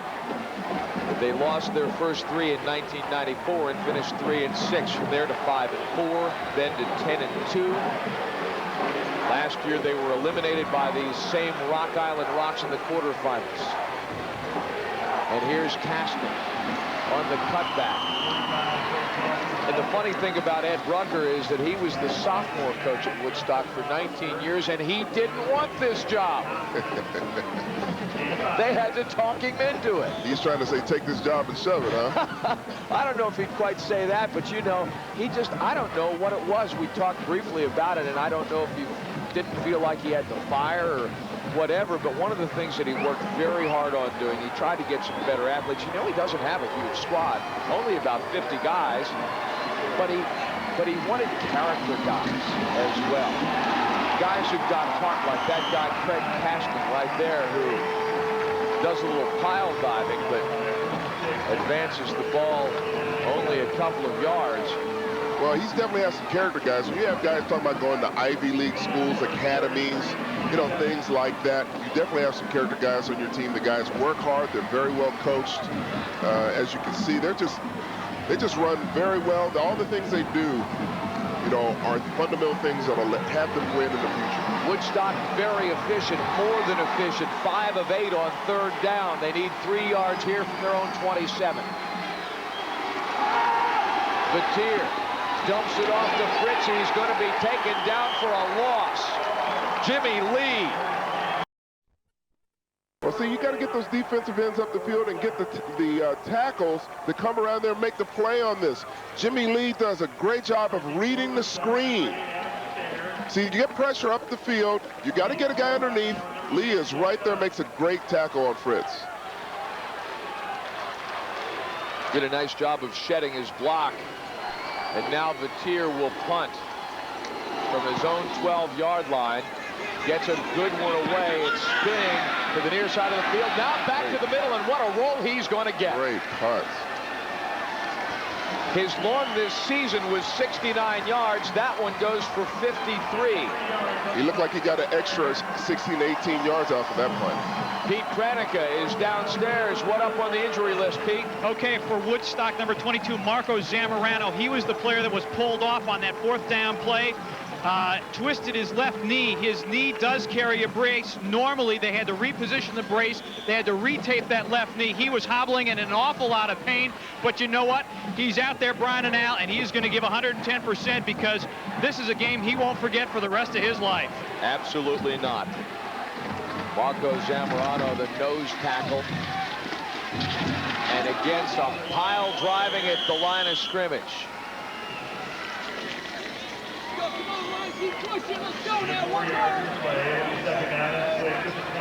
Now Zamorano, now watch him. He comes back into the game. He holds his ground there pretty well. You know, he makes them stack up. Hey, let me tell you something about that. Zamorano's 180 pounds. He was trying to fight off a guy who weighs 305. And look at him. He's playing with that wrap a little bit. He's like, man, this is getting my weight. Get that out of here. This is not playing football out here. This is the championship. You could cut that leg off and he'd still want to be out there. Oh, look at this stick. Look at Roy Fritz fill on Ashley Harris. He put Ashley Harris on the Fritz with that hit.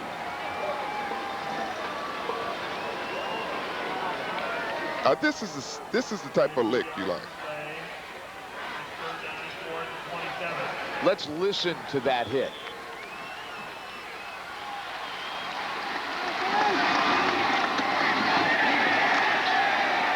Listen to that clashing pads. Well, see, he got right underneath him, put his face mask right underneath his chin. Look at Fritz. I mean, this guy's a bundle of energy. And look at him chase. But Wise turns the corner, but he doesn't get upfield because Rob Worth came in and filled. He was going to beat, Wise was going to beat Fritz, but Rob Worth comes up, steps up from the corner, and denies him on 3rd down, so 4th and 3. Well, you still got plenty of time. I think I'm punting this, definitely. Oh, James Britton, you've got to. You got to punt. This is 4th and 3. You don't want to give them an easy score here.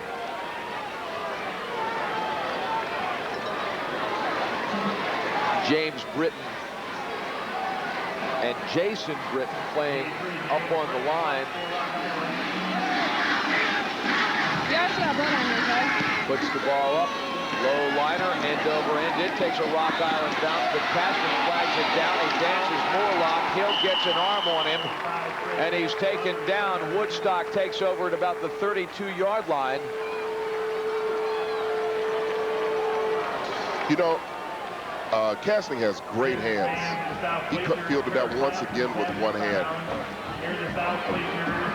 So 1st down, 7 minutes and change remaining in the 4th quarter. Now you play clock ball. You're up a touchdown. Now this is where Woodstock needs to drive. Well, see, Woodstock, they need to protect the ball because Rock Island is masters at getting the turnovers. They need to protect the football. There's in their territory. They don't need a turnover at this point. Out of the eye, casting the tail of the tandem. He pitches and takes the pitch going right. He's got some room. Steps back inside the defensive back. Jimmy Lee slows him down. What great pursuit by Jimmy Lee. He may well have saved a touchdown along with the nose guard Eldred Nunn after a 22-yard gain that looked like it could have broken completely open. They just had great blocking there. You have a great runner like Castling there. I mean, great spin moves there, keeps his feet moving. He just has his vision what impresses me the most. He has great vision. He seems to know where everyone is at all times. So while Rock Island needs the stop, there's 2 ways you could do it if you're Woodstock. You could grind the clock or you could score and put the Rocks 2 touchdowns back. Misdirection, and here he is stacked up Roy Fritz. I mean, he takes 1 hit at the line, and then he is just hammered down by Terry Rosenthal. Pete Pranica downstairs. Coach Brucker of Woodstock told me this week, he said, you know what, our team's greatest strength is the fact that it is very close emotionally. To that end, before every playoff game, they have a team breakfast, and it's hosted by one of the players. Now, they couldn't do it this morning, so they had it yesterday at Matt Sobaki's house. He was the host. His parents, Adam Vatir's parents, also were cooking for that breakfast. It has really, really brought this team together. And, guys, we may find out pretty soon whether or not it's really the breakfast of champions. I like it, Pete. I like it a lot. Now, play action. Sniffed out, dumped off. Wow, Moorlock was in the neighborhood. Don't know if it was catchable as he just goes to about his 9th option. Vatir looking for Fritz. Craig Casting, by the way, the quote from him, we get along. We love to play. We don't make excuses. Great pressure here by Justin Rosler there. He makes Vatir get rid of the ball earlier than he needs. As he just goes to about his 9th option. Vatir looking for Fritz. Craig Casting, by the way, the quote from him, we get along. We love to play. We don't make excuses. Great pressure here by Justin Rosler there. He makes Vatir get rid of the ball earlier than he needs to be. So that was great pressure by Justin. He's not going to beat you in a foot race, but you better get out of the way because if he lands on you, it's going to be over. Inside 6 minutes, 4th quarter, 3rd down and 11. Split backs. Receiver to the near side is Cobb, and Huebner once again can't hang on to the ball. Through his hands, Moorlock was on him. I think if I was the coach for Woodstock, I'd have Huebner over there throwing the ball to him like 50 times in a row because he's dropped 3 easy passes today. He needs to get his concentration going. They need him to make those plays. He's really such an impact player for them defensively. If you weight the two, he plays both ways. It's really on defense that he is of most value. Of course, they've got so many horses offensively as Vatier punts the ball away and angles it to the 10-yard line. Wow, great punt by Vatier, down by Castning, 37-yard punt. Rock Island needs 7 to tie in the 4th quarter.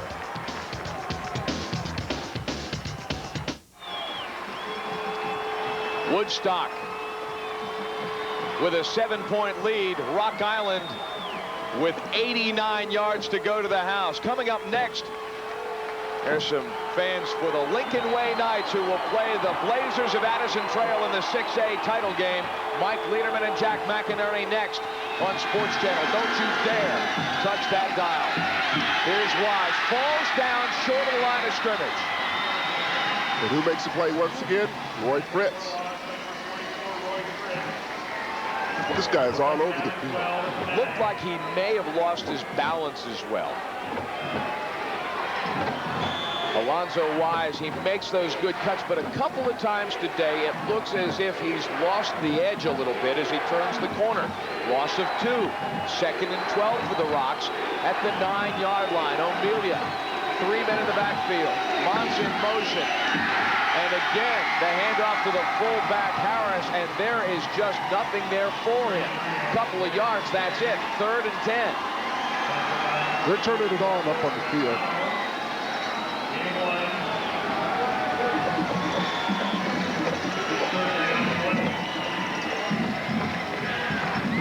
And guess who? Zamora. Marco Zamorano. There's a shot. Who is that? Can't see the numbers. Is that Brazil? Now O'Melia back to pass. He floats it long and out of bounds. 3rd and 11. And goodness gracious, Al Harris, what do you do here? You're down 7 points with 4.5 minutes left, and you're looking at 4th and 11. You do have to punt. You're exactly right. I mean, Woodstock rose to the occasion on that. You have to punt if you're Rock Island. You still have time. That's not what you wanted, though. But see, the great punt that they had really pinned them deep down there. They could only do so many things offensively. I mentioned earlier that last year, Rock Island knocked Woodstock out. This is not a revenge game. It's interesting, though. Woodstock has an opportunity to punt Brick from the end zone. Good line drive over Work's head. He flags it down, and he's going to try to do something. Well, the ball comes out. The ball comes out, and Wise recovers.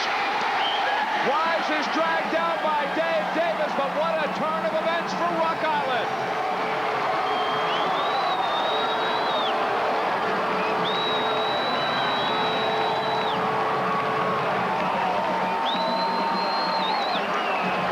This is the big play that Rock Island really needed. They needed that, and both big plays were made in the punting game. One, you see the ball goes over his head. He feels he has time to field the ball. He does, but he's stripped immediately there. And guess who picks it up? Alonzo Wise. 1st and 10 at the Woodstock 24-yard line. 4:15 remaining.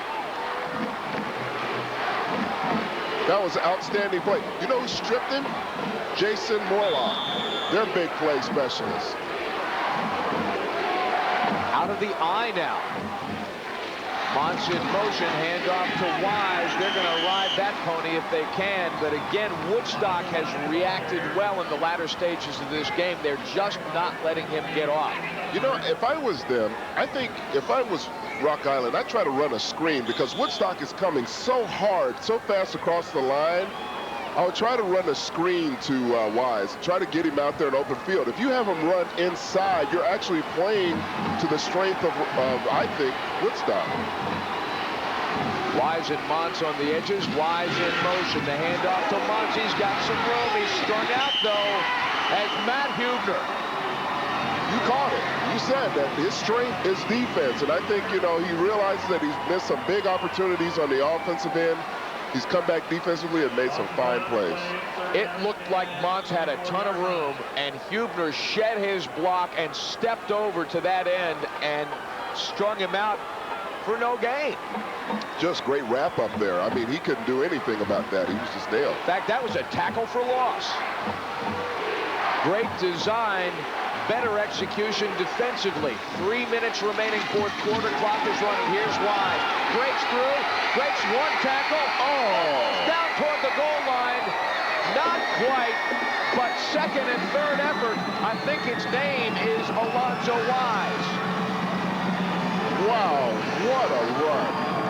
I mean, he looked like he was going to be stopped at the line of scrimmage, and he just powered his way through. You think of him just being a great speed back, not only speed, but deceptive power. Hits right in there. Looks like he's going to be stopped. Two of their best tacklers in Prince, one of them. He almost shakes through. Worth makes a shoestring tackle, otherwise it's a touchdown. 23-yard gain. Harris scores.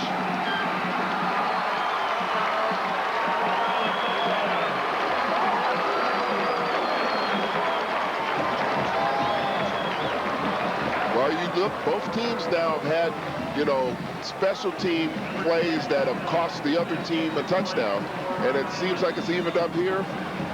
Harris just going right over the middle, just powering his way behind that big, huge offensive line of Jeff Brown, 6'1", 305 pounds, number 51. Jason Brown. The all-out effort and a block by Huebner fails. We are tied with 2:39 remaining in the fourth quarter. What a game. What a game.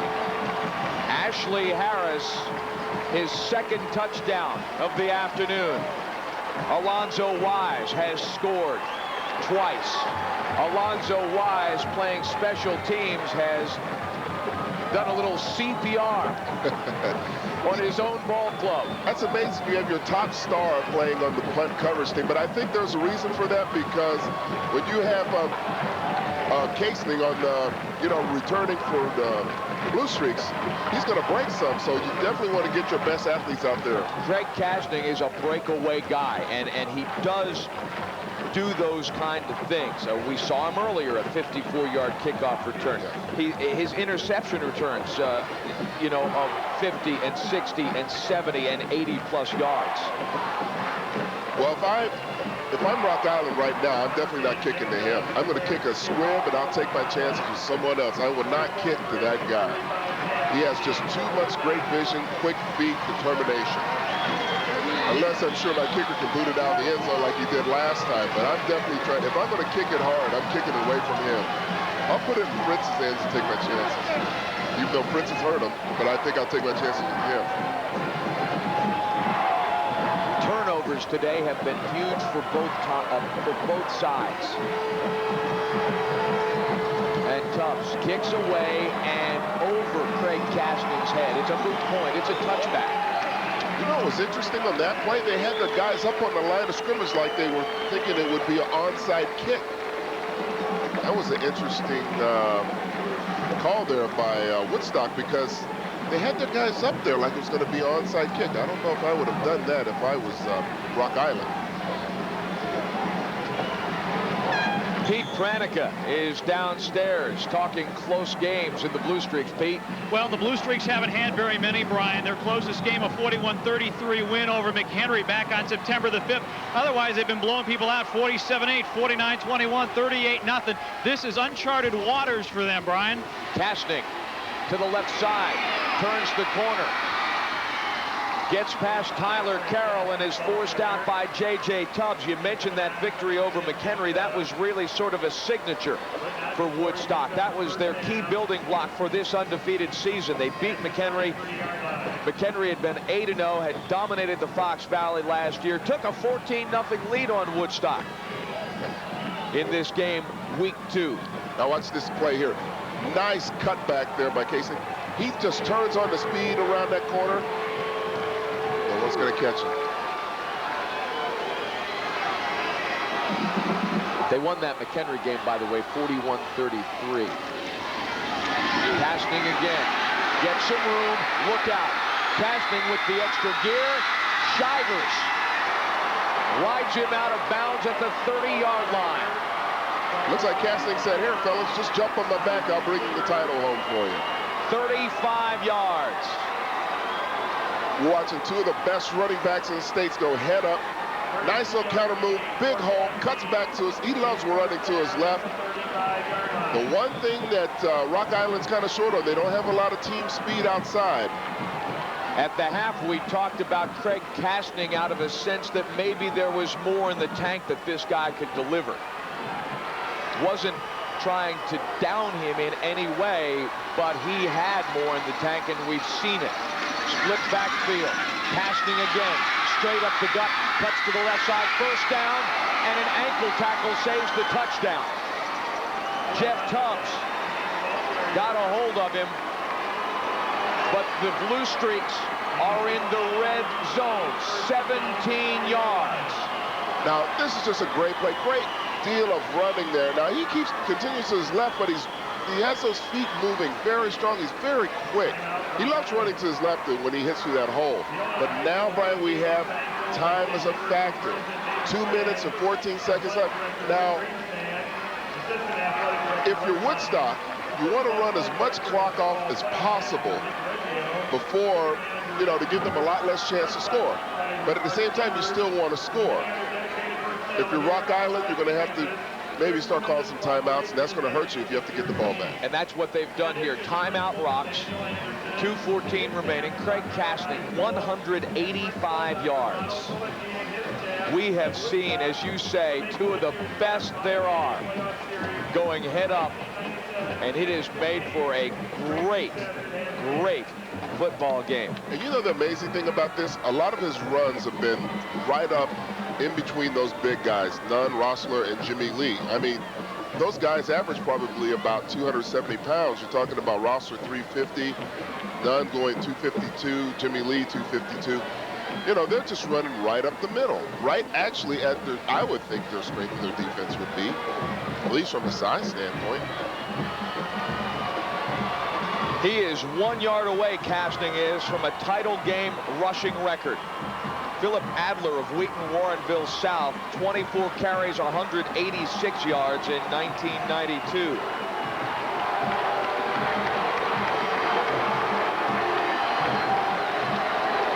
Tie ball game, nose of the football on the 20, 1st and 10 Woodstock. Castning steps right, gets 5, and falls for a couple more. He is gang tackled by Moorlock, by Eldred Nunn, Tyler Carroll filling. This is nothing but want to right now. Right now, Castning is just saying, give me the ball, fellas, and let's win this thing. They have so many different ways they can strike at you, though, Brian, because, they can do it out in the flat. They can do so many different ways. I go back to that quote. We get along. We love to play. We don't make excuses. Backfield split. Cobb on the flank far side. To Fritz, right edge. Takes a look, slips one tackle, but he is driven out of bounds, strung out along the line of scrimmage. If you're looking for a textbook example of Rock Island's defense, that's it. Play a yard off the ball and then go to string the guy out east to west. Now, this is exactly what you're talking about, Brian. You want to string him out here, have him running laterally. Now, he switches hands. He almost loses the ball, but he does a good job of recovery. Get out of the way, Al. That's what you want to do. Get out of the way. He was coming at you. Now, here we go. We had a big 3rd down play here. A big key here. 1 minute and 3 seconds left. If you don't make it, do you kick a field goal or do you go for it? Timeout Woodstock. Pete Pranica, what about those field goals? Well, Adam Batir is the place kicker. He attempted only 1 field goal. He did not make it. So this Blue Streak team has not been able to connect from 3-point land. So you're almost looking at 4 down territory unless Batir says, hey, coach, I know I can make it. Wow. Now, Ed Brucker is out with his guys. Here's the thing. they spot the ball at the 3 for the extra points. We know he could do it there. But on the other hand, let's consider the fact that placement of the football is dead center on points after. And, you know, on down and distance on a field goal, you're playing from the hash right or left. Exactly, and plus you don't want a guy who hasn't kicked a field goal all year to have that much riding on his leg. And it could get blocked even if he kicks at a low line drive. So I would imagine this definitely would be 4-down territory for him. 3rd and 3. Cobb split near side. Split backfield, and the handoff to Fritz. Same play he scored on before. Touchdown! Roy Fritz scores again.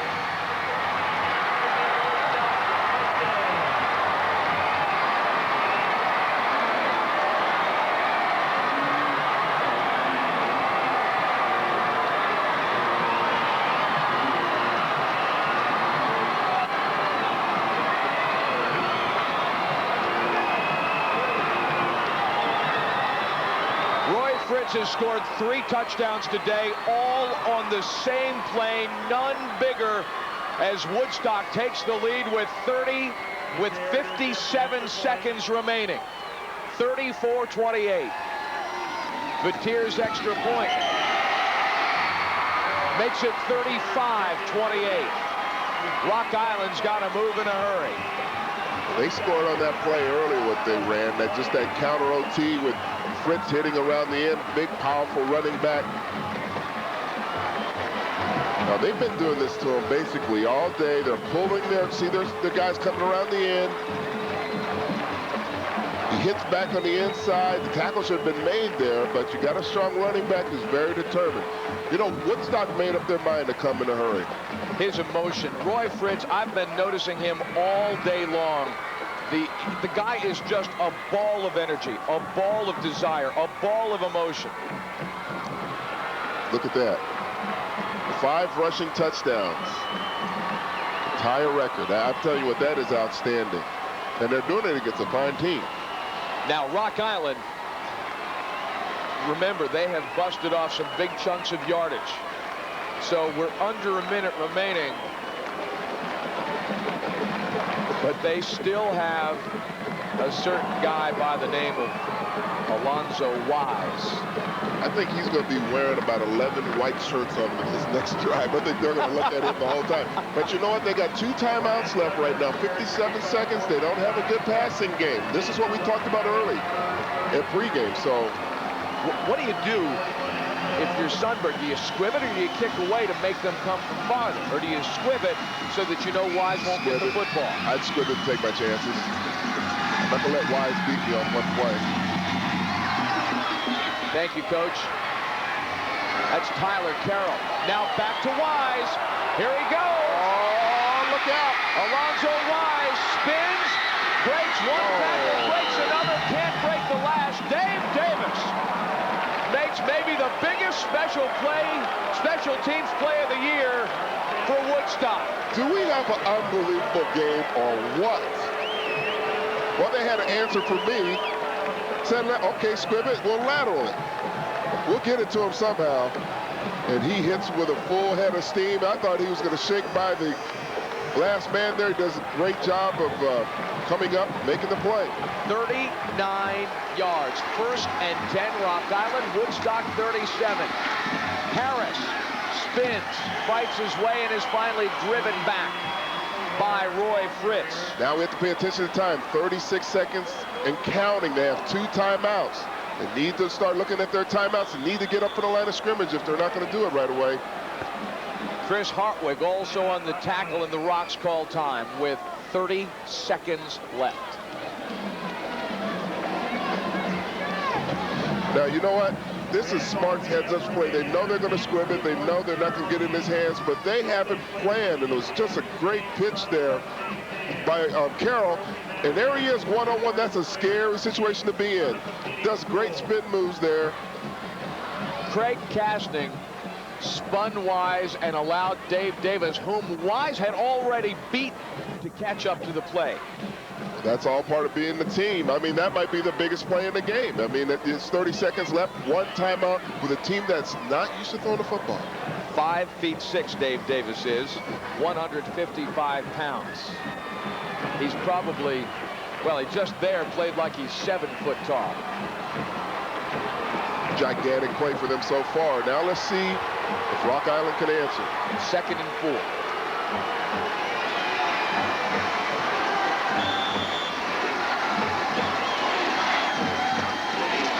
Wise in motion, takes the pitch.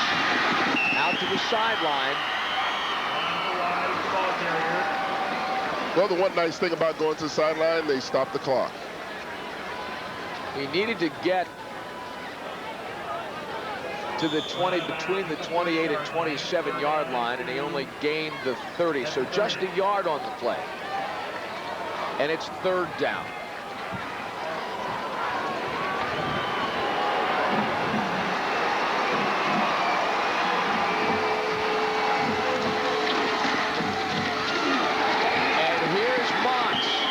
Driven out at the 20-yard line.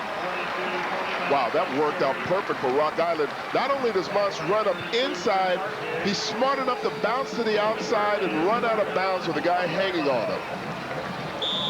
1st and 10 at the 20, 21 seconds remaining. Now, see, watch him. He has that awareness to get out of bounds. He knows, get as much as he can, stop that clock, save the timeout. Dave Davis made the tackle again, by the way. Now Wise. Down he goes. Now we got to either get up quick or call timeout. They've done that. Now, if you're the coach, you got to be thinking, let's see, it's 2nd down. So you run this play. You got 15 seconds left. It'll be 3rd down, so it's going to be very tough. You may have to look to go in the air. It's going to be very risky to put it on the ground because you can eat up all the rest of your clock. So now you're going possibly to a quarterback who's not used to throwing the football. 15 seconds left. I don't know if I'd go to the ground because you might not get enough time to line back up and run another play. Unless you're so confident you can pop it. Anybody at home with heart trouble, hope you got the shock paddles next to your armchair. What a great game. The faint of heart might have done well to have tuned out. But I dare you to do that now. 2nd and 3. Rock Island out of timeouts. 15 seconds left. O'Melia to the air. He looks for Wise, corner of the end zone, out of bounds. Okay, that's what you need to do. You got 9 seconds left. That's what you need to do. You need to go to the end zone. That's the only chance you got. You got to get it in the end zone. So it's going to rest on him now. Understand that in high school football, there is no uncatchable ball factor if there's contact. Pass interference is pass interference. And it is a 1st down and a 15-yard or half the distance spot that's from the line of scrimmage. Great observation. It can't end on a defensive penalty either. O'Melia again looking for Lillis. It's intercepted. Craig Cashning is going to put the exclamation point on a state championship for Woodstock. Who else should make the play?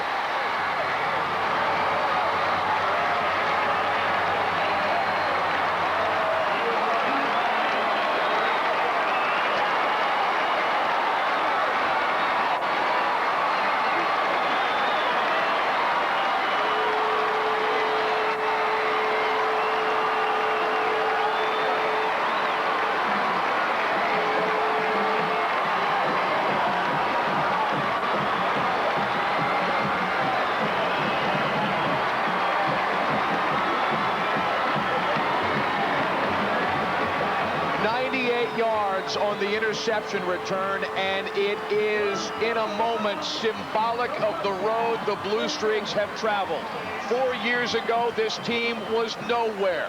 4 years ago, Woodstock High School was 0-9. This afternoon at Hancock Stadium in Normal, Illinois, Woodstock is 14-0, and the Blue Streaks are the state 5A champions.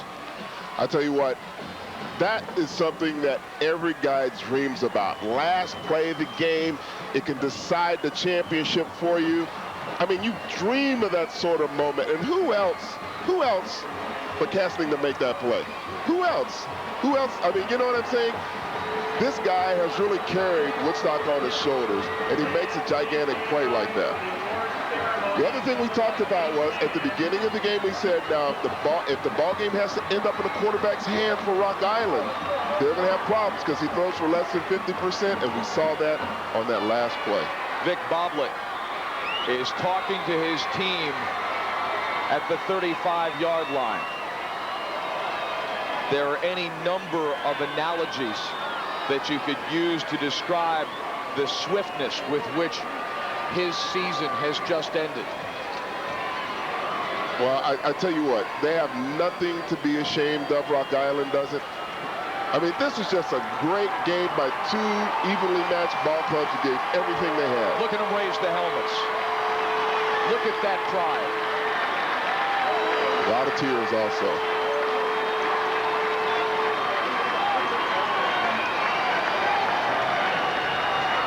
You feel bad for Amelia.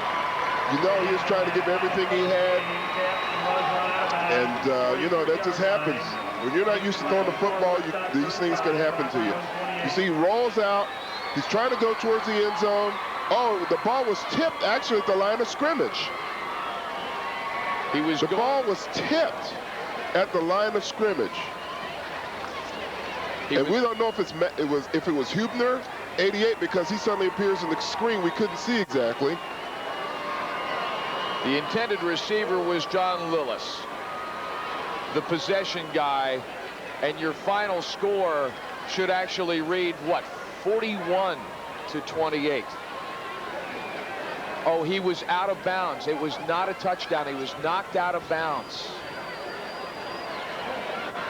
So your final score should read just as you see it, 35-28. Now, you know, now watch this from the end zone. He rolls out to his right. It is tipped by Mike Brazel. Mike Brazel makes the game-saving play, actually, because maybe that throw is in there if it's not tipped by him. So, see, that's something that people don't see. And they're right there, out of bounds, exactly right. So Mike Brazel, unsung hero, makes a great play. So Woodstock in a thriller, unbelievable. I think we're all numb up here. Oh.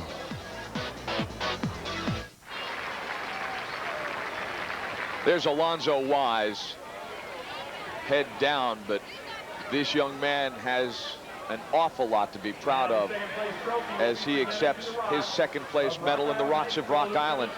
The captains accept the trophy for second place in Class 5A.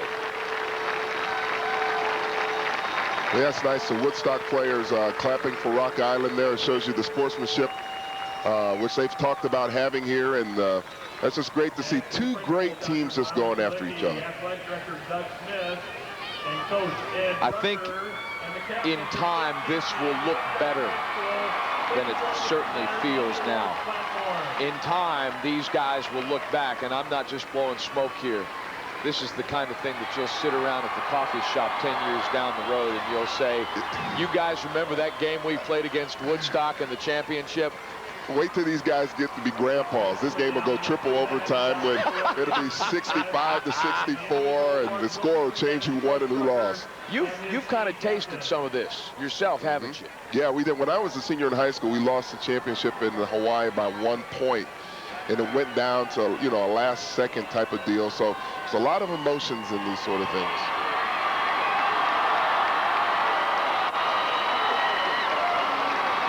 Granted, that was thousands of miles away from here.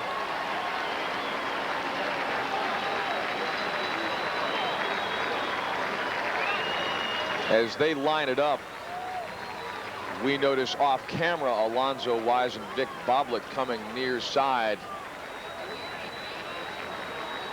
But once again, in 2A, yesterday we had 16 records tied or set. Today in the 5A game, 4 records tied. There's Roy Fritz. Boy, did he have an awesome game. There's Adam Vatier.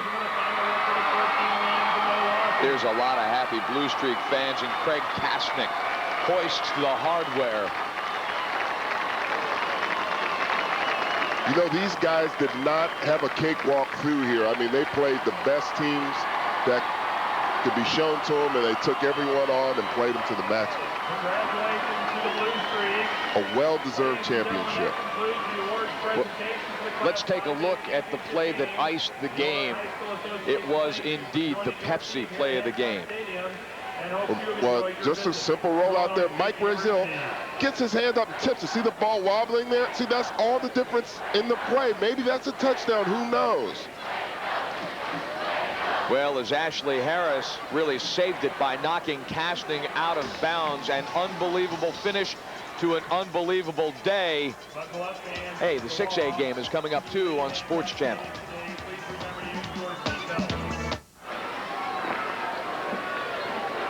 Woodstock wins it by a touchdown, and what an afternoon in the 5A championship game. Welcome back to Hancock Stadium in Normal. Brian Davis and Al Harris and our Minister of On-Field Information, Pete Pranica. Thanks for that wonderful intro, Brian. Ed Brucker, winning coach. Have you started to breathe again after that fourth quarter? Not hardly. I mean, that was one of the most exciting fourth quarters I've ever been involved in. Seems like we'd get the lead and look like we were going to have the game wrapped up, and we make a mistake or they'd run back a kick, and it was just a great high school football game. It seems that your kids kept their poise throughout. And I know that both Brian and I had a chance to talk to you this week, and you talked about your kids liking each other and liking to play together. How much did that mean in the fourth? I think it meant a lot there. They were out there in the huddle, and they said, we got to pull together, and we got to tackle, and it meant a lot to them. They just wouldn't quit. They just wouldn't quit. They were tired at the end.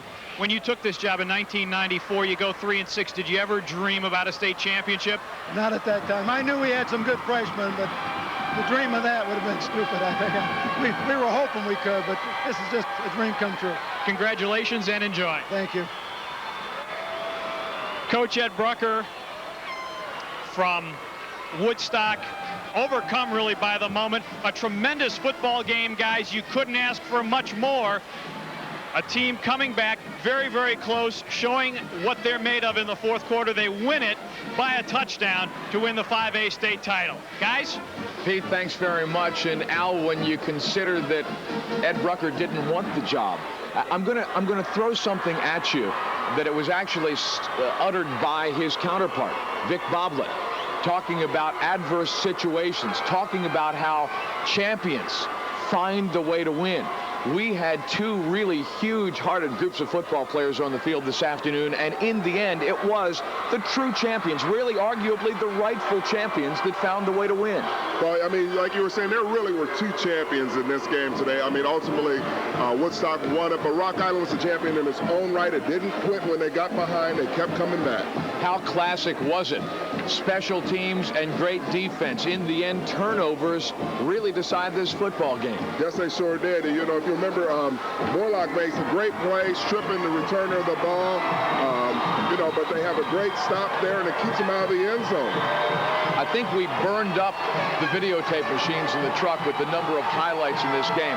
I'm going to tell you what, this one, I don't care how you cut it. I don't know what class you talk about, whether it's 1A, 2A, 3A, 4A, 5A, or the 6A game to follow. I don't know that you'll ever be able to go back to the history books and find a much more entertaining one than we had here in 5A. I don't know how you can. I mean, this had plays from start to finish by two great teams with two great running backs. Well, coming up here on Sports Channel, it will be the 6A championship. And again, you talk about a dogfight, you talk about a slugfest, you talk about Addison Trail, and you talk about Lincoln Way. But just a moment longer here, Al, on the 5A game.